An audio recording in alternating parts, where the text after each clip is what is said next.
बाजार के आखिरी 1.5 घंटे का एक्शन रहेगा बेहद इंटरेस्टिंग, क्योंकि सीमित दायरे में कारोबार करते हुए बाजार कमजोरी के साथ आखिरी 1.5 घंटे में आएगी ग्लोबल मार्केट्स के दम पर कुछ रिकवरी या फिर बंद होंगे कमजोर।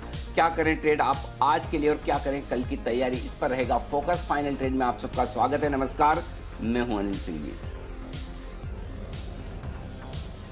नमस्कार, मैं हूं दीपांशु भंडारी। लगातार तीसरे दिन बाजार में थोड़ी मुनाफा वसूली, थोड़ा साइडवेज एक्शन देख रहे हैं, तो ऐसे बाजार में आपकी क्या रणनीति होनी चाहिए, इस पर अनिल से बस कुछ ही देर में बात करेंगे। पर सर, उससे पहले इस समय की बड़ी बातें क्या हैं?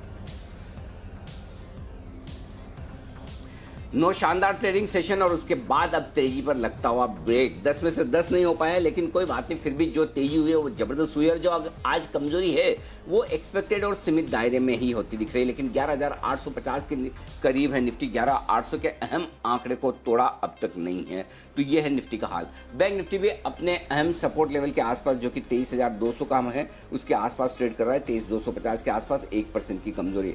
आईटी और फार्मा शेयर आज ज्यादा कमजोर है, जिन्हें आप आमतौर पर डिफेंसिव मानते हैं। विप्रो के बायबैक के बाद आईटी शेयरों में मुनाफा वसूली हावी होती हुई दिखी, और फार्मा शेयर जो कल आखिरी घंटे से मुनाफा वसूली दिखाते हुए नजर आए, आज उसे और आगे बढ़ाते दिख रहे हैं। ऑटो मेटल शेयरों पर भी बिकवाली का दबाव है इस वक्त, और यहां पर भी प्रॉफिट बुकिंग आती दिख रही है। वहीं यूरोप के बाजारों में 0.5% की मजबूती, और डाउ फ्यूचर्स 75 अंक ऊपर आपको इस वक्त दिखेंगे। ये है हाल, यानी कि ग्लोबल मार्केट से कहीं कोई खराबी या कमजोरी के संकेत नहीं। जो कुछ भी दिक्कत है या प्रॉफिट बुकिंग है वो सिर्फ और सिर्फ भारतीय बाजारों पर इस वक्त आपको नजर आएगी। दीप,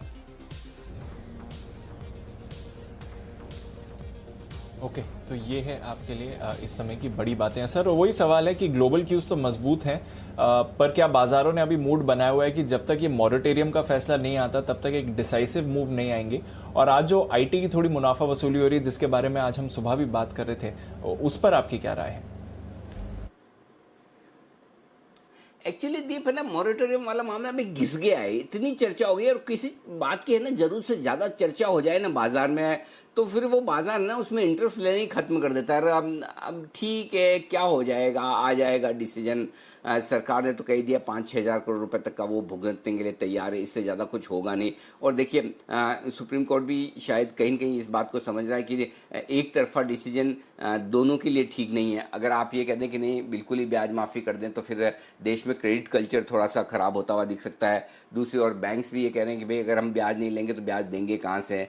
एक तरफ फिर राहत देने की भी ज़रूरत है, तो उस चीज़ को भी लेकर समन्वय बिठाने की कोशिश होती दिख रही है। और इसीलिए मुझे लगता है कि जजमेंट आने में भी काफ़ी वक्त लग रहा है। तो शायद एक तरफा जजमेंट ना आए, और एक तरफा जजमेंट ना आए तो फिर ये बाजार के लिए एक नॉन इवेंट भी हो सकती है कि आई और चली गई, हमने चर्चा बहुत की, निकला कुछ नहीं। वैसा भी हो जाए तो कोई बहुत बड़ी बात नहीं दी, क्योंकि इस तरह का फैसला है जो एकदम बैलेंस सा फैसला हो, थोड़ी राहत जहाँ ज़रूरत है, और सरकार पर, बैंक्स पर भी ज़्यादा बोझ नहीं। और अगर इस तरह का कोई फैसला आता है तो वो न्यूट्रल हो जाएगा। तो मुझे लगता है कि भले ही बात करने के लिए, डिस्कस करने के लिए, चूंकि एक टॉपिक है और एक पॉइंट है तो हम करते ही हैं, हम कर ही रहे हैं, हर रोज़ कर रहे हैं, लेकिन हो सकता है उसके बाद कोई बड़ा उतार चढ़ाव ना हो तो आधा घंटे का एक रिएक्शन आ जाए, और उसके बाद हम आगे या पीछे जहाँ भी चल पड़ना है चल पड़े। लेकिन जो चीज़ साफ दिख रही है वो दो है। एक, लगातार 1200 पॉइंट की नॉन स्टॉप तेजी के बाद निफ्टी 12,000 के बेहद अहम मनोवैज्ञानिक स्तर के आसपास है। तो आप हर रोज 100 पॉइंट की रफ्तार से बढ़ नहीं सकते, ये आप हम सब जानते हैं। तो एक 1200 पॉइंट के नॉन स्टॉप तेजी के बाद एक करेक्शन आना लाजमी है। और वो करेक्शन प्राइस वाइज भी हो सकता है कि आप भाव के तौर पर ज़्यादा गिरें, वो करेक्शन टाइम वाइज भी हो सकता है कि भाव ज़्यादा ना गिरे लेकिन आप इन्हीं लेवल पर वक्त बिताएं। तो अभी तक पिछले 2 दिनों से जो करेक्शन के संकेत मिल रहे थे वो टाइम वाइज करेक्शन के थे। आज हल्के फुल्के प्राइस वाइज करेक्शन के संकेत आते हुए दिखे, थोड़े थोड़े स्टॉक्स के भाव कमजोर होते दिखे। तो मैं अभी तक इसे सिर्फ एक करेक्शन के तौर पर मान रहा हूं। पहली चीज तो ये, और दूसरी चीज ये कि एफआईएस की तरफ से खरीदारी का आंकड़ा थोड़ा धीमा पड़ता हुआ दिखा है, और घरेलू फंड एग्रेसिवली बिकवाली कर रहे हैं 12,000 के आसपास। तो ये दूसरा कारण है कि जो बाजार की तेजी को लिमिटेड कर रहा है। तो आपको इस वक्त जो संकेत पढ़ने हैं वो संकेत ये हैं कि आपको 12,025 पार कर ले निफ्टी, तभी भरपूर तेजी करनी है।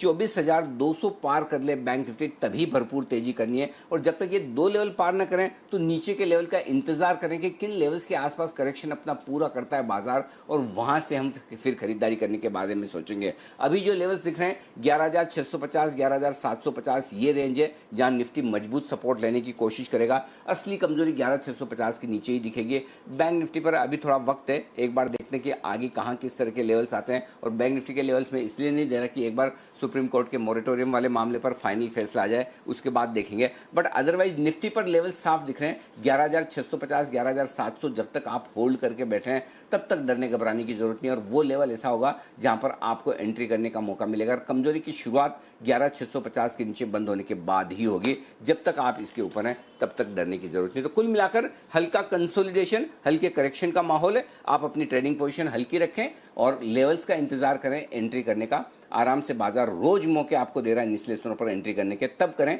और ऊपर आने पर प्रॉफिट बुकिंग भी। आइए यही रणनीति के साथ बढ़ते हैं आगे और अब कार्यक्रम में शामिल हो रहे हैं भसीन साहब। स्वागत करते हैं उनका बिगुल के साथ।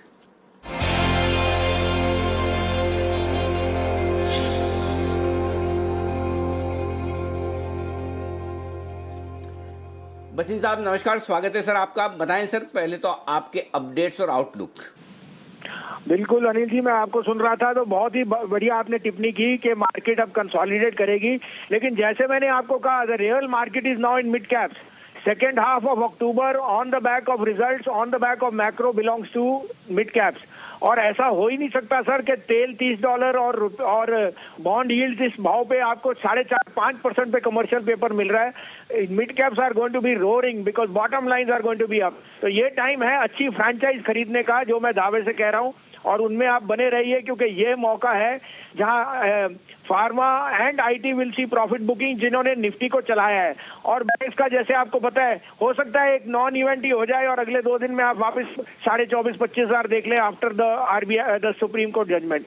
सुबह का अपडेट ये है सर, टाटा स्टील आपको 370 में दिया था, वो अभी कायम है। 375 बिक के 373 का भाव है। उसके सामने शॉर्ट दिया था 32.5 में टाटा मोटर, वो 129 बिक गया, वहां प्रॉफिट बुक कीजिए। गोदरेज कंज्यूमर अभी भी 703.4 है, उसमें कन्विक्शन बाय है 750-55 का टारगेट। अब आप कहें तो 2 बायस हैं, दोनों बहुत बढ़िया फ्रेंचाइजेज हैं जो इस भाव पे आपको are very very good investment picks. Perfect sir, बिल्कुल। और कमजोरी वाले मार्केट में आपका खरीदारी का कॉन्फिडेंस हमेशा रहता है। बताएं सर क्या क्या खरीदना है। तो पहली बाय होगी सर ये सोने के घटने से और सीजन आने से मनापुरम और Muthoot will be in a very sweet spot. Manappuram लीजिए 65 रुपए में, आज का स्टॉप लॉस 61.75 जो आज का लो है, 178 का भाव मुझे दिख रहा है इसमें इन द नेक्स्ट वीक। दूसरा बाय है जो अब मुझे कन्विक्शन है कि autos are through the the worst time, और यूरोप में भी स्ट्रेंथ दिख रही है। मदरसन सुमी 110 सवा 10 का भाव है, 108 का स्टॉप लॉस रखिए, 120 से 22 रुपए का टारगेट। ओके तो 2 स्टॉक है जहां पर खरीदारी करनी है। M for Manappuram, M for Motherson. Manappuram खरीदिए 165 के आसपास, 165, 161.75, 161.75 का स्टॉप लॉस, 178, 178 का टारगेट। और मदरसन सुमी खरीदिए 110 के आसपास, 110, और यहाँ पर 108, 108 का स्टॉप लॉस होगा आपका।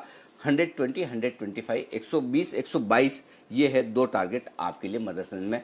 बहुत बहुत शुक्रिया वसीम साहब। 2:50 पे होगी मुलाकात आपसे, फिर तब लेंगे आपसे कुछ आपकी बेहतरीन पिक्स। और इस बीच निचले स्तरों से रिकवरी के संकेत थोड़े आते दिख रहे हैं। कम से कम बैंक निफ्टी में 23,300 की तरफ बैंक निफ्टी बढ़ने की कोशिश करता है, 23,300 के आसपास बढ़ने की कोशिश बैंक निफ्टी की होती हुई दिख रही है। आइए बढ़ते हैं आगे और मानसी तैयार है हमारे साथ बताने के लिए उन तमाम इवेंट्स के बारे में जिन पर आपको हमें सबको बाजार पर रखनी है नजर। मानसी बताइए। शुक्रिया अनिल सर। इवेंट्स से आज से लेकर शुक्रवार तक कई सारे ट्रिगर्स हैं जिस पर फोकस रहेगा। नतीजों से शुरुआत करूंगी। इन्फोसिस बाजार बंद होने के बाद आज नतीजे पेश करेंगे, साथ ही कैश में टाटा एलेक्सी, कोआ कार्बन जैसी कंपनियों के नंबर्स पर फोकस है। कैबिनेट के फैसलों पर शाम 4 बजे प्रेस कॉन्फ्रेंस होने जा रही है। वहीं इन्फोसिस के नतीजों पर प्रेस कॉन्फ्रेंस जो है शाम 4:30 बजे होने वाली है। 14, 15 और 16 अक्टूबर को मुंबई, ठाणे और रायगढ़ में तेज बारिश का अलर्ट जारी किया गया है मौसम विभाग की तरफ से। एयर इंडिया विनिवेश पर कोर ग्रुप ऑफ सेक्रेटरीज की बैठक आज शाम 5 बजे होने वाली है। साथ ही केंद्रीय मंत्री Hardeep Singh Puri affordable rental housing complex portal जो है उसे आज शाम लॉन्च करने वाले हैं। गुरुवार कल के दिन निफ्टी बैंक निफ्टी की वीकली एक्सपायरी, इसके अलावा नतीजों के लिहाज से वायदा बाजार में माइंडट्री बाजार बंद होने के बाद नतीजे आ सकते हैं। कैश में Cyient, Rane brake, Trident, South Indian Bank जैसी कंपनियों के नंबर्स होंगे। Lakshmi Vilas Bank right issue QIP से 1,000 करोड़ जुटाने पर बोर्ड बैठक करने जा रहा है।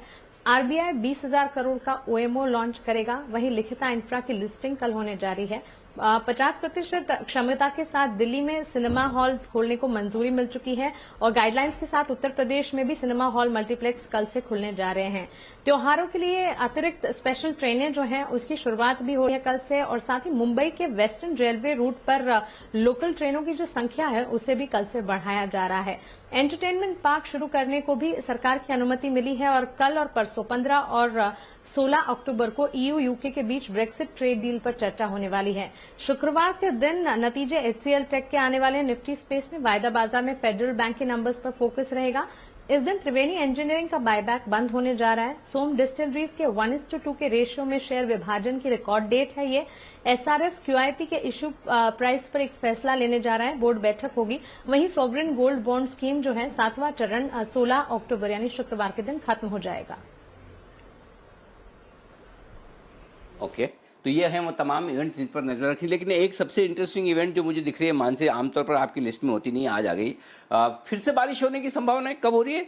16, 17, 18, मतलब शुक्रवार, शनिवार, रविवार को। सर 14, 15, 16 आज से लेकर शुक्रवार तक कई इलाकों में ऑरेंज अलर्ट भी आज जारी तो किया बिल्कुल गया साफ है। आज किधर बारिश है? ओके, तो ये अनिल सर, मतलब मुझे अभी तो भी गर्मी मतलब बारिश लग रही का है, हर रोज माहौल बारिश बना तो हुआ, खत्म हो चुकी है। जल्दी से खत्म कराओ क्योंकि वापस रावण जलने का भी समय आ रहा है। पता चला कि बारिश इतनी हो रही है कि रावण जलाना भारी पड़ रहा है। वैसे भी कोरोना काल में इस बार मामला मुश्किल है। तो चलिए, बारिश का फिर से अलर्ट। हैदराबाद में आपने अभी अभी हेडलाइंस में देखा होगा, हैदराबाद में भारी बारिश हुई है, एयरपोर्ट तक में पानी भर गया। तो हो सकता है अब थोड़े बादल उधर से चलते चलते मुंबई और आसपास के महाराष्ट्र के इलाकों में भी पहुंचे। तो अगले 3 दिन के लिए हाई अलर्ट है। वैसे कितने ही अलर्ट बोले, हम तो अलर्ट तभी होते हैं जब बारिश होना शुरू होती है। अभी तक तो कम से कम शुरू हुई नहीं है, लेकिन फिर भी जो लोग समुद्र के आसपास हैं उन्हें सावधानी रखने की ज़्यादा ज़रूरत है। आइए खबरों पर डालते हैं नज़र। वरुण है तैयार। वरुण, बताइए कौन कौन से खबरें आई है बाजार खुलने के बाद आज? ओके, देखिए एक आध नतीजा आया है, वो है AB मनी का, जहाँ पे नतीजे अच्छे दिख रहे हैं। आय 39 करोड़ से बढ़ के 49 करोड़ पे आई है और मुनाफा देखिए 3 करोड़ से बढ़ के 4 करोड़ 30 लाख पे आया है। तो ये एक अच्छी बात है। तो नतीजे ठीक ठाक अच्छे हैं। टाटा पावर, इस कंपनी को गुजरात में ऑर्डर मिला है 100 मेगावाट के सोलर प्रोजेक्ट विकसित करने का। यहाँ ये जो विकसित करेगी उसके चलते गुजरात ऊर्जा विकास निगम को यहाँ से पावर सप्लाई करने वाले हैं। हमने आपको एक्सक्लूसिव खबर दी थी सुबह सुबह कि IRCTC का जो OFS है वो अब जल्द आने वाला है, क्योंकि उसकी प्रक्रिया जो है तेज़ हो चुकी है। आज OFS के लिए बैंकर्स का चयन होने वाला है। करीब 11 बैंकर्स है जो कि प्रेजेंटेशन देंगे और इस OFS के जरिए सरकार करीब 15% के आसपास हिस्सा बेचने का मन बना रही है। NMDC न्यूज़ वायर्स के हवाले से खबर है कि नागरनार स्टील प्लांट के डीमर्जर और बिक्री के लिए यहाँ पे मंजूरी मिल चुकी है। तो ये NMDC के लिए एक बहुत बड़ी खबर है और इसके लिए आप देख रहे हैं कि स्टॉक पॉजिटिव रिएक्ट भी कर रहा है। पेज इंडस्ट्रीज, रॉयटर्स के हवाले से ये खबर है कि US की एक एजेंसी है वो इनके एक यूनिट की जांच कर रही है। दरअसल ह्यूमन राइट्स के उल्लंघन का मामला है जिसके ऊपर ये जांच की जा रही है। सबसे आखिरी में कुछ बड़े सौदे हुए हैं। NTPC और ITC में 10-10 लाख के बड़े सौदे हुए हैं। तो ये है आपके लिए खबरें जो आई हैं आज बाजार खुलने के बाद। बैंक निफ्टी धीमे धीमे मजबूत हो रहा है, 23,300 के आसपास पहुंचा है इस वक्त। स्लो एंड स्टडी बढ़ने की कोशिश, 11,855 11,850 के ऊपर निकलता हुआ निफ्टी। आइए आगे बढ़े, उससे पहले एक बड़ी और एक्सक्लूसिव खबर की तरफ करते हैं रुख। चेतन भूटानी हमारे संवाददाता हमारे साथ जुड़ रहे हैं दिल्ली से इस वक्त, जानते हैं उनके पास क्या है खबर। चेतन, बताइए। सर, जो अभी हम लोग स्टोरी ब्रेक करने जा रहे हैं वो टूरिज्म सेक्टर के लिए बहुत बड़ी खबर यहाँ पे आते हुए। भारत सरकार की जो टूरिज्म मिनिस्ट्री है उसने एक ड्राफ्ट कैबिनेट नोट फ्लोट किया है जिसमें बहुत सारे मेजर्स बताए गए हैं। एकदम से भारत में जो टूरिज्म है उसका पूरा नेटवर्क एंड फ्रेमवर्क चेंज करने के लिए बात करी गई है। 10 की स्ट्रेटेजिक पिलर्स पे भारत सरकार ने प्लान कर रही है एक न्यू टूरिज्म पॉलिसी 2020 लेके आने के लिए, जिसमें बहुत सारे इंसेंटिव्स डोमेस्टिक इंडस्ट्री को देने जाने की बात करी जा रही है।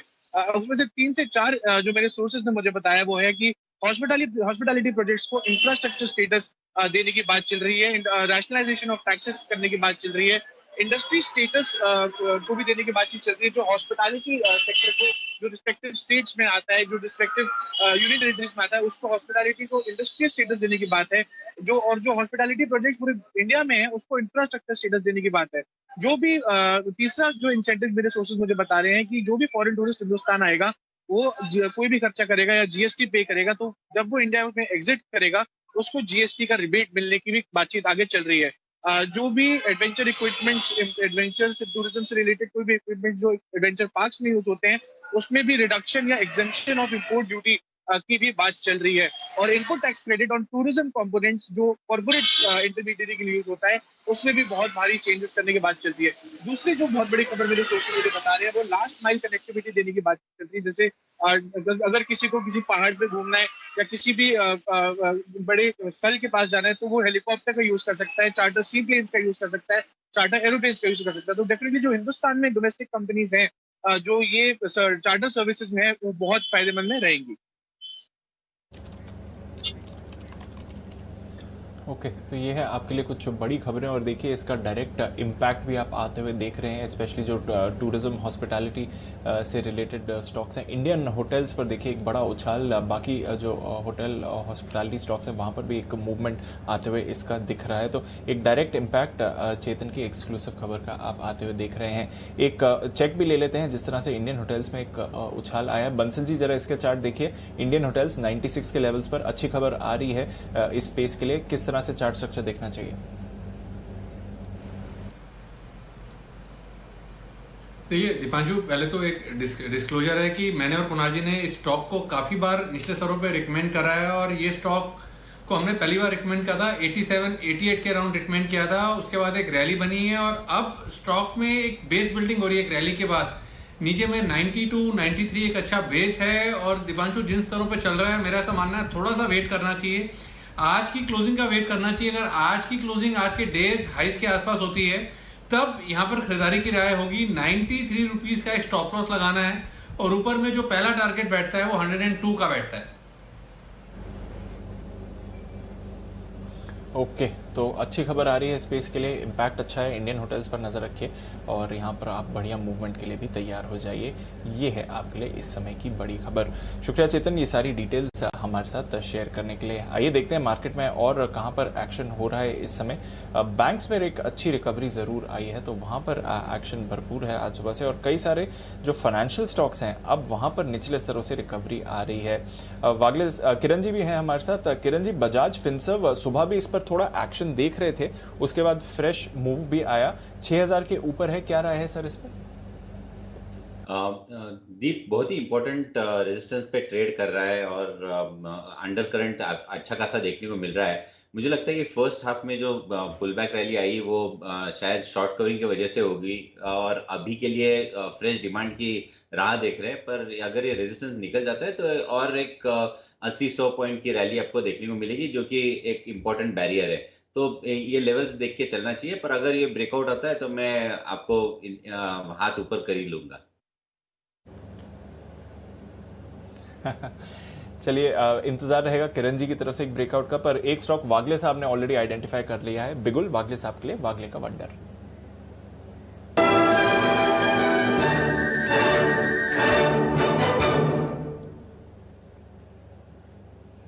बताएं sir. Afternoon Anil ji, afternoon Deepanshu. Bye करना है नौकरी 3720 का करंट भाव है, यहां से लेकर 3710 में भी 3705 10-15 रुपए की रेंज रखे। 3680 का स्टॉप लॉस आपका होगा, और 3820 मुझे यहां से भी एक 80 से 100 रुपए अपसाइड दिखाई दे रहे हैं, जो मुझे लगता है कल तक आने ही चाहिए। ओके तो इन्फो एज यहाँ पर आप खरीदारी करिए। बढ़िया मूव आते हुए दिख रहा है, डेज हाई पर है और उछाल भी अच्छा उस पर हो रहा है। इन्फो एज आज सुबह से एक्टिव दिख रहा है आपको। साथ ही हम देख रहे हैं जुबिलेंट फूड में भी खरीदारी आ रही थी। पीवीआर भी आज सुबह काफ़ी एक्टिव हुआ था। तो अनलॉक से जुड़े जो कुछ स्टॉक्स हैं वहाँ पर एक्शन फिर से आ रहा है।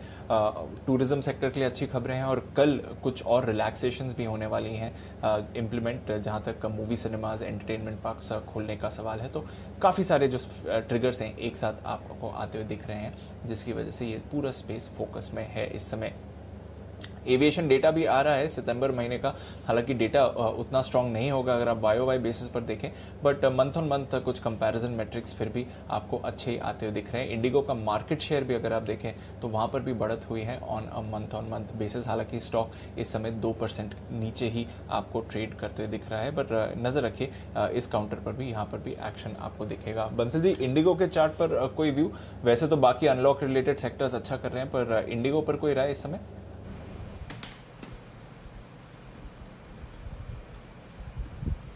दीपांशु, अगर आप इंडिगो का टेक्निकल रुझान देखें तो टेक्निकल रुझान तो बढ़िया था। आज ही इसके अंदर थोड़े समय पहले एक क्रैक देखने को मिला है, एक नेगेटिव क्रॉसओवर बना है।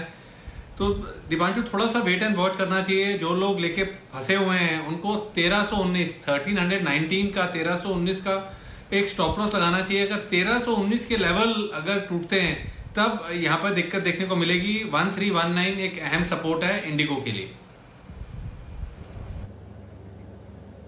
ओके, 1319 एक सपोर्ट है इंडिगो के लिए, वहां पर नजर रखिए। बैंक निफ्टी पर शानदार रिकवरी आ रही है इस समय। और देखिए, जब हमने शो शुरुआत की थी तो 200 सवा 200 अंक नीचे था बैंक निफ्टी, अब सिर्फ 100 अंक नीचे है। तो सारे के सारे बैंक्स में बढ़िया रिकवरी आ रही है। फेडरल बैंक अब पॉजिटिव होने की तैयारी में है, वहां पर मूवमेंट आया है। एसबीआई पॉजिटिव हो गया है, 0.5% ऊपर आपको इस समय एसबीआई दिखेगा। बैंक ऑफ बड़ौदा भी अब पॉजिटिव होते हुए दिख रहा है और कई सारे फाइनेंशियल नेम्स हैं वहां पर भी आपको बढ़िया एक्शन दिख रहा है। एल&टी फाइनेंस अब 2-2.5% की तेजी आपको दिखाते हुए दिख रहा है। पीरामल एंटरप्राइजेज यहां पर आप अब पॉजिटिव एक्शन होते हुए देख रहे हैं। तो बैंक्स पर बढ़िया रिकवरी आ रही है। अनिल जी, बैंक्स पर रिकवरी आ रही है, जिस तरह से हम मॉरिटोरियम की सुनवाई की तरफ चल रहे हैं, 23,400 के ऊपर सर। बिल्कुल दीप, और इसीलिए लगातार आपने नोटिस किया हो तो मैंने 3 बार बैंक निफ्टी का जिक्र कर लिया कि बैंक निफ्टी में धीमे धीमे स्लो एंड स्टडी बढ़त आती हुई दिख रही है। ये अच्छी संकेत है। एकदम से कूदकर बैंक निफ्टी नहीं भागा है, बहुत स्लो स्टडी हर एक लेवल पर ट्रेड करते हुए चल रहा है, दिन के हाई पॉइंट पर आया है। ये बहुत ही इंटरेस्टिंग। और देखिए, लीडरशिप बैंक निफ्टी से आ रही है, ये बड़ी बात है। आप देखिए, अभी भी निफ्टी 1/3% कमजोर है, लेकिन बैंक निफ्टी किसी भी वक्त हरे निशान में आने को तैयार है। 25 अंक ऊपर, 23,475। वाह, ये कमाल की रिकवरी बैंक निफ्टी में आती हुई दिखी है, बहुत ही जबरदस्त। और बैंक निफ्टी के फ्यूचर्स तो मेरे ख्याल से हरे निशान में आने की तैयारी में भी है। अगर आ भी गए हो तो बड़ी बात नहीं, आने की तैयारी में है। वहाँ पर 25 अंकों का ही नुकसान बचा है, तो अच्छी रिकवरी होती दिख रही है। 23,550 इस लेवल को नोट कर लीजिए, स्पॉट लेवल बैंक निफ्टी का 23,550। ये पार करते ही आप बैंक निफ्टी इंट्राडे में तेजी की तरफ देख लीजिएगा। 23,550 पार करते ही तेजी का पहला संकेत आएगा इंट्राडे में। जब तक 23,550 के नीचे हैं तब तक आप एक रिकवरी देख रहे हैं, इंट्राडे पुल बैक देख रहे हैं। इंट्राडे पुल बैक से अगर इसको और आगे बढ़ना है तो 23,550 को पार करना है, फिर 23,700, 23,775 दो लेवल बैंक निफ्टी के ऊपर की तरफ बनेंगे और ये लेवल स्पॉट लेवल। और इस बीच 23,500 को बहुत तेजी से पार किया है, बहुत ही जबरदस्त अंदाज में अब दिख रहा है जो एक्शन होता दिख रहा है शॉर्ट कवरिंग के तौर पर। तो दीप, एक काम करिए, आप है ना 2:30 बजे की स्ट्रेटेजी का बिगुल बजा ही डालिए, मैं यहीं पर काम कर लेता हूं आपके लिए। बिल्कुल बिल्कुल बजाया जाए अनिल जी की स्ट्रैटेजी का।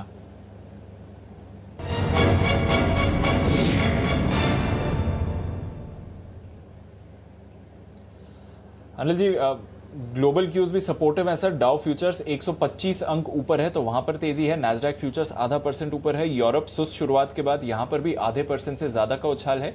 एशिया में आज जरूर सुस्त कारोबार था, बट बाकी जो यूरोप और यूएस से संकेत आ रहे हैं वो काफी पॉजिटिव है सर। दीप, देखिए, पहले मैं निफ्टी की बात कर लेता हूँ। निफ्टी में क्या कुछ हो रहा है, देखिए बात को समझिए। 11,900 ये निफ्टी का जो लेवल है इस वक्त, ये मेक और ब्रेक लेवल है। क्यों? क्योंकि 11,900 के पुट पर 22 लाख शेयर हैं, 11,900 के कॉल्स पे 31 लाख शेयर है। 11,900 11,925 का लेवल आज का हाई टूटते बैंक निफ्टी यहाँ से 50 पॉइंट की तेजी के लिए, और माफ कीजिएगा निफ्टी यहाँ से 50 पॉइंट की तेजी के लिए और तैयार होगा। और वो क्यों होगा मैं बता देता हूँ। 11,900 के पार निकलते ही एक तो 14 लाख शेयर कॉल राइटर्स आज ही ऐड हुए हैं 11,900 के कॉल्स पर, प्लस 11,850 11,800 के सबके गिनकर आप देखेंगे तो 60 लाख शेयर कॉल्स में ऐसे होंगे जो शॉर्ट हो जाएंगे, और इनकी शॉर्ट कवरिंग फिर निफ्टी को 11,975 तक ले जा सकती है, और दिन का हाई पार करने की कोशिश अब निफ्टी की भी होती दिख रही है। तो 11,975 का रास्ता यहाँ पर खुल रहा है। छोटी सी रुकावट 11,935 11,940 के आसपास है। ये पार करने के बाद 11,975 आपका लेवल बनेगा निफ्टी पे। और अब 60 लाख शेयर कॉल राइटर्स हैं जो अभी थोड़ी देर के लिए रिस्क पर आए। बैंक निफ्टी, अब मैं ज़्यादा टाइम यहाँ नहीं लगूंगा क्योंकि बैंक निफ्टी इस बीच भाग रहा है। 23,550 के ऊपर बैंक निफ्टी ने साफ साफ संकेत तेजी का दे दिया है। 23,700 पहला टारगेट है, 23,775 दूसरा टारगेट है, और 23,850 आप नोट कर लीजिए। 23,700 775 850 इन 3 टारगेट के लिए। क्यों ऐसा, मैं ऐसा क्यों कह रहा हूँ? 23,500 के कॉल ऑप्शन पर बैंक निफ्टी में 12 लाख शेयर जुड़े हैं, और 23,500 तक जितने कॉल राइटर्स हैं डीप नीचे के लेवल के, वो सब मिलाकर 25 लाख शेयर हैं। तो बैंक निफ्टी में इस वक्त 25 लाख शेयर ऐसे हैं जो शॉर्ट पोजीशन पर है। 23,500 पर 11 लाख शेयर पुट में भी थे, 6 लाख शेयर पुट में भी थे, तो वो आप पार कर चुके हैं। और 12 लाख शेयरों का कॉल राइटर को आप पार करना, ये बड़ी चीज़ है। अगले 5 मिनट अगर बैंक निफ्टी 23,550 के ऊपर टिक जाता है तो आप 23,700 775 850 तक जाते हुए देखेंगे। पता नहीं सुप्रीम कोर्ट की तरफ से जो मोरेटोरियम मामले की सुनवाई है उसमें अभी तक कोई फैसला तो दिखा नहीं है, लेकिन डेटा में और मूवमेंट में दिख रहा है कि शायद अच्छी खबर आने की तैयारी में है। तो 23,575 टिकने के बाद आप 23,850 तक की जगह बनते हुए बैंक निफ्टी में देखेंगे। 25 लाख शेयर यहाँ शॉर्ट हो चुके हैं, और जैसे जैसे आप और ऊपर जाएंगे, मसलन 23,600 आपने पार किया तो आपके लिए शॉर्ट पोजीशन हो जाएगी 29 लाख की, और 23,700 आपने पार किया तो आपके लिए शॉर्ट पोजीशन हो जाएगी 34 लाख की, और 23,800 के आसपास 850 के आसपास का जो लेवल मैं देख रहा हूं, वहां पर अगर आप पहुंचेंगे तो करीबन 42 लाख शेयर आपके बैंक निफ्टी में शॉर्ट मिलेंगे। आप सोचिए इतनी शॉर्ट पोजीशन दोनों ही निफ्टी और बैंक निफ्टी में जो बन रही है, ये बाजार में जोश भरने का काम कर रही है। और इसीलिए देखिए आज सुबह से हम आपको कह रहे थे कि 23,075 23,200 ये परफेक्ट लॉन्ग रेंज है। यहाँ पर आए तो घबराइए मत। 23,150 का लो बनाया, 11,800 11,850 ये परफेक्ट बाय जोन है। 11,823 का लो बनाया। देखते हैं खबर क्या कुछ आती है, अभी तक आई नहीं है, लेकिन बाजार एक्शन भरपूर दे रहा है। तो निफ्टी और बैंक निफ्टी दोनों ही ऊपर जाने के संकेत दे रहा है। उसमें से बैंक निफ्टी ज्यादा मजबूत, ज्यादा क्लियर कट संकेत दे रहा है। दीप,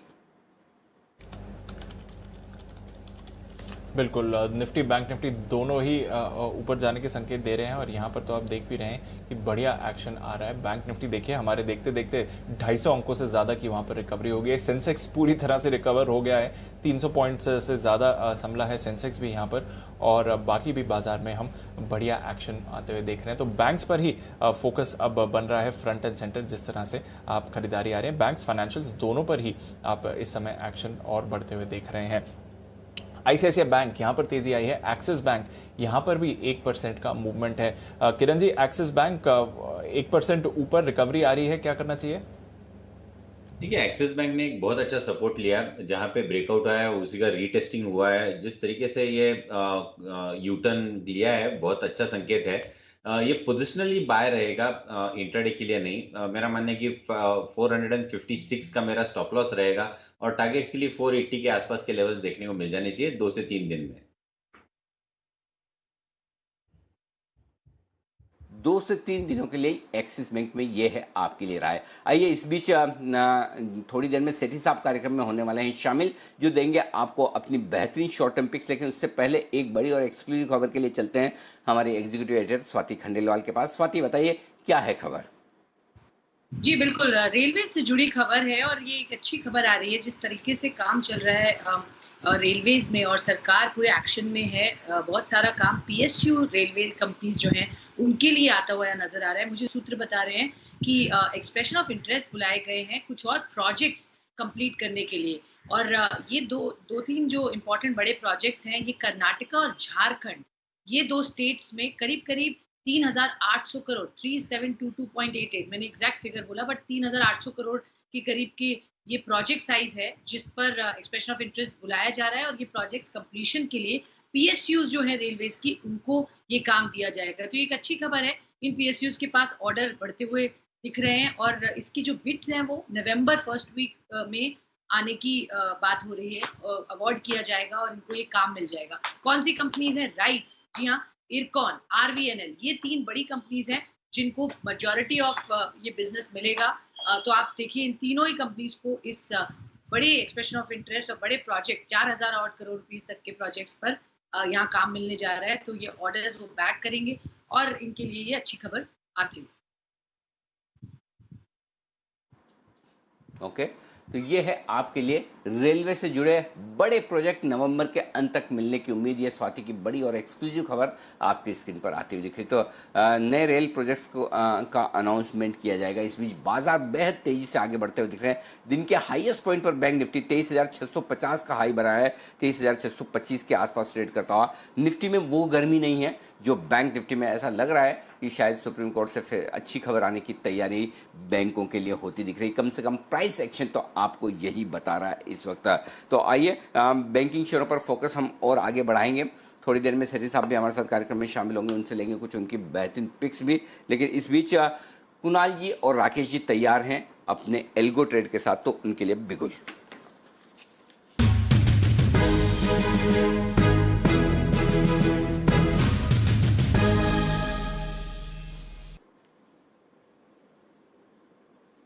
बताएं सर। अनिल जी, खरीदारी की राय है बालाजी एमिन्स पर। ये पिछले 11 दिनों से स्टॉक नैरो रेंज में ट्रेड कर रहा है और आज उस 11 दिनों की नैरो रेंज के बाद एक पॉजिटिव क्रॉसओवर देखने को मिला है और जिस तरीके का टेक्निकल रुझान है, एक ब्रेकआउट की कगार पर है और पोस्ट ब्रेकआउट एक बड़ा मूव देखने को मिल सकता है। तो बालाजी एमिन को खरीदने की राय है। ओवर टू कुणाल जी। अनिल जी, देखिए केमिकल स्टॉक्स में तेजी वापस बनते हुए दिख रही है। एल्काइल अमीन्स जो कि इसका पेयर है उसमें तेजी बन रही है। बालाजी अमीन्स अभी पार्टिसिपेट करने लगा है, तो इन स्तरों पर बाय करके चलें। यहां पर एक बहुत छोटा सा स्टॉप लॉस आपको 845 रुपए पर 845 पर स्टॉप लॉस रखें। पहला टारगेट ही 900 रुपए का पहला टारगेट और 925 रुपए का दूसरा टारगेट है, जिसके लिए बालाजी अमीन्स में खरीदारी की राय है। तो 900 925 के टारगेट के लिए एल्गो ट्रेड में बाय करें बालाजी अमीन्स। 900 और 925 ये 2 टारगेट रखें बालाजी अमाइंस। बड़े दिनों बाद वापस एक्शन में आते हुए दिखे। फंडामेंटली बेहतरीन मजबूत शेयर जो कि पसंद है सिद्धार्थ जी को भी, और दिन के हाई पॉइंट पर आता हुआ ये स्टॉक बेहतरीन खरीदारी होती दिख रही है 845 के स्टॉप लॉस के साथ। स्वागत करिए सेठी साहब का हमारे साथ तैयार है अपनी शॉर्ट टर्म पिक्स के साथ।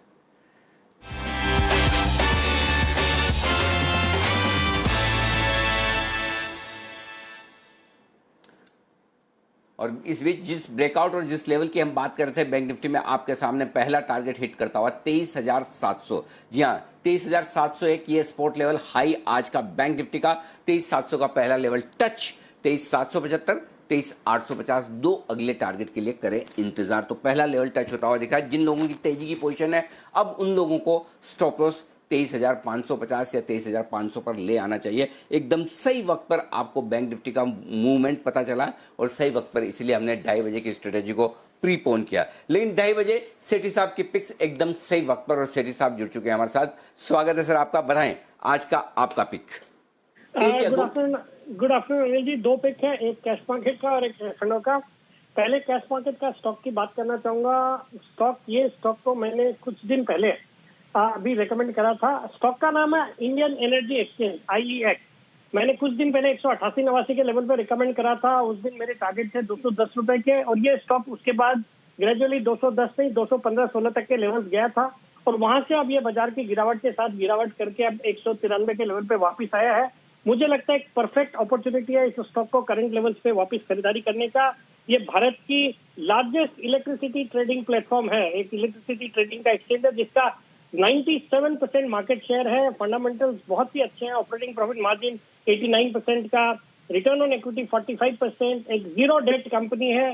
पिछले 3 साल का प्रॉफिट का कैगर देखेंगे तो अराउंड 20% की कैगर से प्रॉफिट में ग्रोथ हुई है, और बहुत ही नामी गिरामी इसमें इन्वेस्टर्स हैं, जैसे कई सारे mutual funds, Fidelity, Nikon AMC, Mirae Asset Management, SBI Life, ICICI Pru Life, सब इसमें हिस्सेदारी रखते हैं। Even Massachusetts Institute of Technology जो अमेरिका की बिगेस्ट टेक्नोलॉजी इंस्टीट्यूट है, उसकी भी इसमें 2.06% हिस्सेदारी है।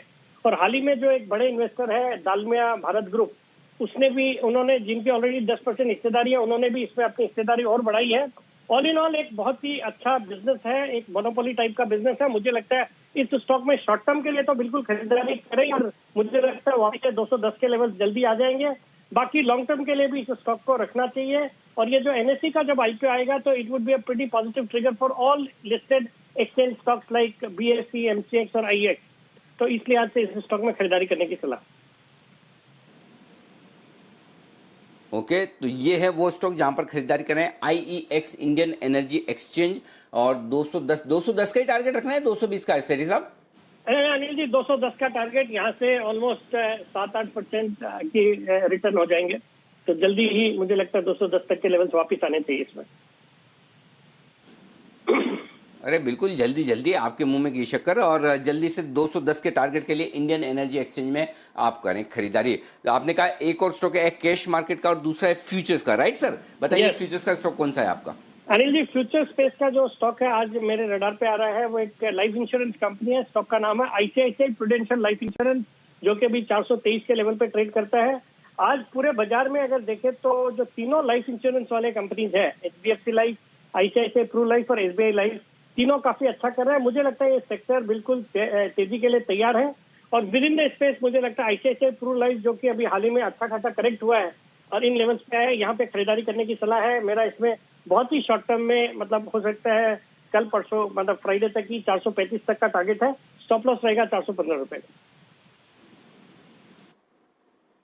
ओके, 415 के स्टॉप लॉस के साथ खरीदें ICICI प्रू, और 435 का टारगेट। आज आई लेटर पर अटके हैं सेठी साहब। इंडियन एनर्जी एक्सचेंज और ICICI प्रू दोनों ही शेयरों में खरीदारी करने की राय। ICICI प्रू भी दिन के ऊपरी स्तरों पर आता हुआ अच्छी रिकवरी दिखाकर निचले स्तरों से यहाँ पर। आइए अगला बिगुल आशु मदान साहब के लिए, स्विंग के सुल्तान आशु मदान।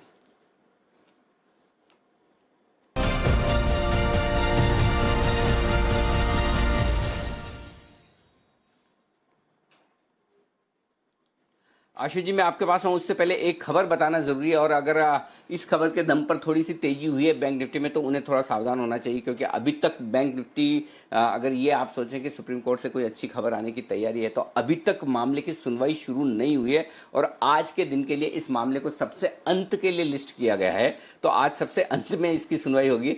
तो कई बार ये होता है ना कि अच्छी खबर आने की खुशी में लोग पहले से कूद फांद करना शुरू हो जाते हैं। तो अभी तक ये मान के चले, अभी तक इसकी सुनवाई हुई नहीं है, होनी बाकी है। फैसला जो भी आए, अच्छा बुरा आए ना आए, अगली सुनवाई पर जाए, वो एक अलग बात है, लेकिन अभी तक सुप्रीम कोर्ट में इस मामले की सुनवाई शुरू नहीं हुई है, ये ध्यान में रखिए। तो ये खबर आपके सामने अपडेट के तौर पर कि सुप्रीम कोर्ट में मॉरेटोरियम वाले मामले में आज सुनवाई होगी, लेकिन अंत में होगी, दिन के अंत में होगी। तो अभी वो खबर आना बाकी है, ये ध्यान में रखिएगा। और उस हिसाब से आप देखिए बैंक निफ्टी थोड़ा सा नीचे भी आए, 23,700 का टारगेट छूने के बाद थोड़ी प्रॉफिट बुकिंग 23,550 के आसपास, और यहाँ से फिसला तो 23,400-450 तक के लेवल वहाँ पर आएंगे। तो 23,550 इमीडिएट सपोर्ट है, उसके बाद 23,400, 23,450 का अगला सपोर्ट लेगा। ऊपर में 23,700 पहला रुकावट का लेवल है, 23,775, 23,850 अगले वो लेवल है जहां पर बैंक निफ्टी पहुंचेगा। तो ये है यहां पर आपके लिए बैंक निफ्टी में। अगर आपने सिर्फ इस उम्मीद में खरीदारी की है कि शायद कोई खबर आ चुकी, तो खबर आना बाकी है। और चूंकि दिन के अंत में मामला है, तो कहना भी मुश्किल है कि आज ही आज मामला पक्के तौर पर सुन लिया जाएगा, सुनवाई हो जाएगी तो फैसला आ ही जाएगा, ये कहना मुश्किल है। दिन के अंत में इस मामले को आज रखा गया है, तो ये चीज़ ध्यान में ज़रूर रखिए। तो ये है सुप्रीम कोर्ट के मामले का अपडेट। मैंने कहा एक बार आपको ये अपडेट दे देना जरूरी है, जो खबर आ रही, जो आज बैंकिंग शेयरों के लिए, बैंक निफ्टी के लिए सबसे इंपॉर्टेंट है। और इसी खबर के दम पर थोड़ा बैंक निफ्टी हल्का भी हुआ। आइए आशु जी, अब बताइए आप अपनी पिक्स, कॉल्स।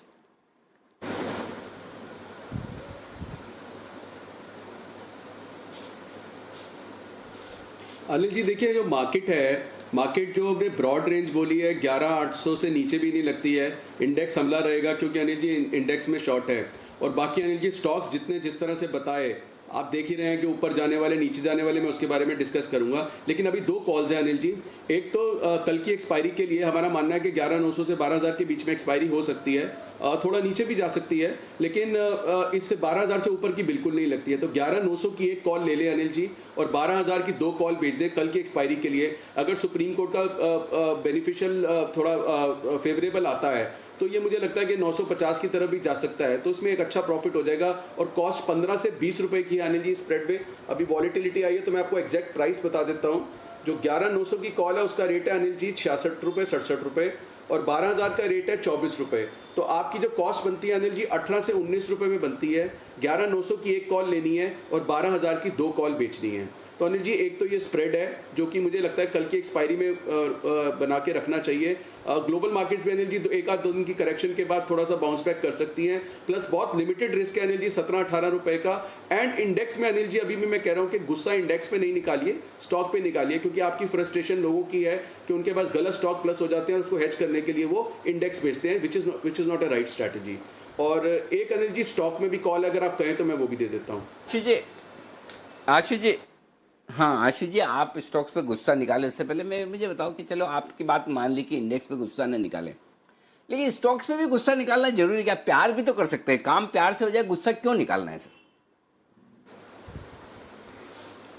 अनिल जी एक चीज बताइए, आपको जितने स्टॉक्स मैंने बताया, आपको 4-5 दिन से 6 दिन पहले अनिल जी एक और बड़ा बेनिफिशियरी निकला था एनटीपीसी 85 रुपए पे। अनिल जी 8 उड़ चुका है उसका, 78 में है वो। ओएनजीसी का रेट देखिए, कोल इंडिया अग्रसर है 3 तरफ की तरफ, कैन बैंक का ब्रेकआउट 205 में, स्टेट बैंक के 15 ब्रेकआउट। अनिल जी इतने, सन फार्मा 525 पे कैसे ब्रेकआउट। अनिल जी स्टॉक्स में ही प्रॉब्लम है, लोगों के फंसते हैं तो स्टॉक्स ही फंसते हैं। किसी भी भाव में इससे नीचे क्या जाएगा या ये क्या देगा, आप देखिए तो सही। अनिल जी कल का ऑरो फार्मा कल 850 वाला आज 800 रुपए। अनिल जी एक लॉट में कैसे पैसे जाते हैं। अगर ये ऑरो फार्मा 900 भी होगा तो अनिल जी 850 वाला 4 बार नीचे करा देगा, आपके पास क्या रहेगा। स्टेट बैंक अनिल जी 205 में, आप एक बार बताइए, अपनी रिसर्च करवा दीजिए, 205 में मेरे ख्याल से 15 ब्रेकआउट आ चुके हैं, और वो हर बार उस आदमी का 190 पे कटता है। तो जो बार बार उसमें ट्रेड कर रहा है तो अनिल जी उसकी तो कॉस्ट ही 350 रुपए स्टेट बैंक की हो गई है। वो 225 में अगर हो भी जाएगा तो किस दिन क्या खुशी बनाएगा। अनिल जी देखिए, एक ना जैसे कुणाल जी कई बार बोलते हैं बड़ी इंटेंसिटी का बड़ा ब्रेकआउट, या कभी कोई बोलता है बड़ी इंटेंसिटी का बड़ा ब्रेकडाउन। मैं तो अनिल जी आइडेंटिफाई करता हूं बड़ी इंटेंसिटी के बड़े ब्रेकआउट का धोखा। मुझे तो लगता है अनिल जी आप प्लीज एक प्रोफेशनल एडवाइस दे दीजिए कि मेरे नाम का भी कोई अगर चार्ट बना पाए, कुछ आशुनाकी या अशीलियट वेव, कुछ ऐसा अगर कुणाल जी बनवा दे तो अनिल जी मैं भी बनाना चाहता हूँ। मैं तो प्रोसीजर क्या है उसका, उस ऐसे पैटर्न का। तो अनिल जी स्टॉक्स जो है डैमेज उसी में हो रहा है, इंडेक्स आपके पैसे नहीं लेके जा रहा, स्टॉक्स ही पैसे लेके जा रहे हैं। वो महाभारत आई थी ना, महाभारत, वो उस जमाने में महाभारत आई थी तो उसमें युधिष्ठिर कहता था भीम को, शांत गदाधारी भीम शांत शांत हो जाओ। तो इसलिए ये तो चार्ट पर देखिए, ब्रेकआउट भी पहले आएंगे, ब्रेकडाउन भी पहले आएंगे, दोनों चीजें चार्ट पे पहले आती है। अब वो अलग बात है, और इनके पास एक हथियार है, हथियार तो है चार्ट्स का, और इनके पास कवच कुंडल जो है वो है स्टॉप लॉस के। जी कुणाल जी कुछ विशेष टिप्पणी करना चाहते हैं। जी कुणाल जी।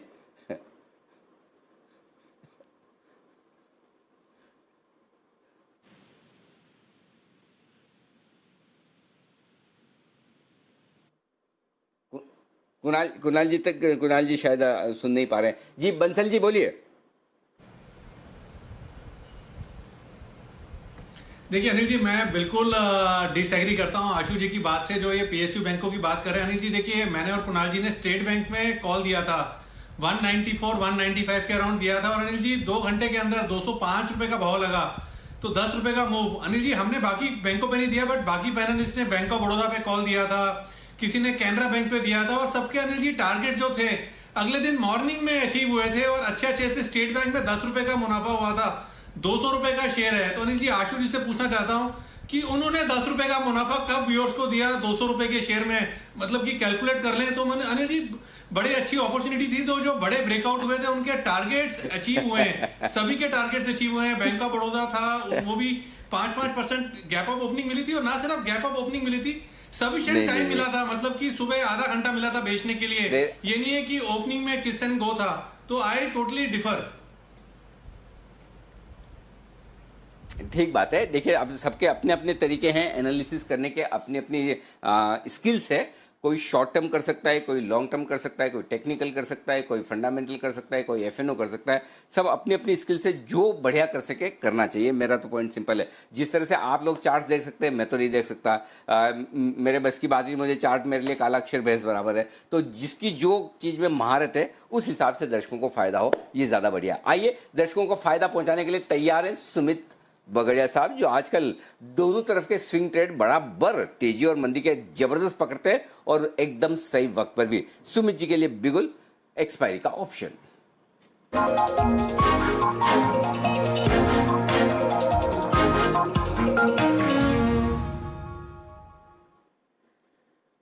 बताएं सुमित जी। नमस्कार Anil ji, good afternoon. Anil ji, bank Nifty में ऐसा लग रहा है कुछ तो पक रहा है। बैंक निफ्टी ने रिसेंटली जो अभी आधे घंटे में नीचे से रिकवरी दिखाई है, बहुत शार्प रिकवरी दिखाई है और अभी निफ्टी को एकदम आउट परफॉर्म करते हुए ऊपर में टिक गया है। तो जिस तरह का इंडिकेशन आया उसको देखते लगता है कुछ ना कुछ पॉजिटिव निकल के आएगा। इसके लिए बैंक निफ्टी में कॉल लेने का सलाह रहेगा।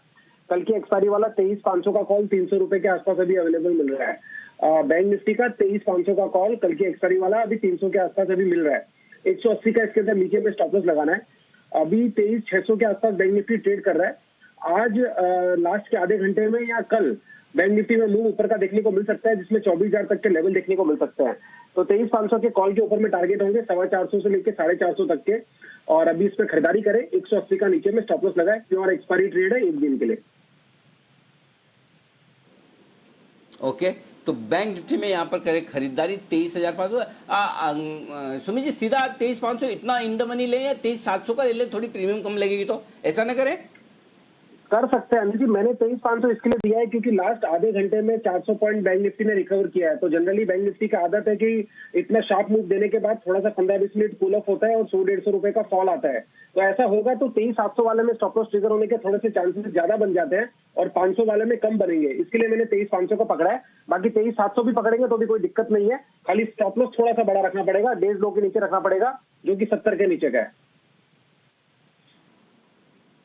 लो, आपके बात करते करते दिन के हाई पॉइंट पर फिर से आ गया। 23,701 का हाई बनाया, 23,675 वापस हो गया। और हम बात यही कर रहे थे अभी डीप, और हम यही बात कर रहे थे कि 23,550 ये अहम सपोर्ट है और इंटरडे में 23,700 लगाकर वहीं से घूमना चाहिए।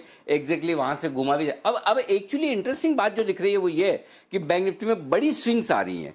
ये इंटरेस्टिंग है। बैंक निफ्टी में मजा ही तभी है जब ये उछल कूद करे, एकदम शांत रहे तो क्या मजा है। चलिए, तो एक्सपायरी का ऑप्शन बैंक निफ्टी का कॉल ऑप्शन। अच्छा सुमित जी, इसके अलावा कुछ है खाली एक बैंक निफ्टी? अभी तो फिलहाल बैंक निफ्टी अनिल जी, अगर कुछ 15 मिनट में ध्यान आया तो मैं आपको जरूर बस करता हूँ। ओके, चलिए, तो ये है राय सुमित जी की तरफ से बैंक निफ्टी का कॉल। अच्छा, आशु जी का एक स्टॉक का ऑप्शन भी, स्टॉक का कॉल भी रह गया। तो आशु जी के लिए फिर से बिगुल स्विंग के सुल्तान आशु मदान, और लेते हैं उनका स्टॉक कॉल।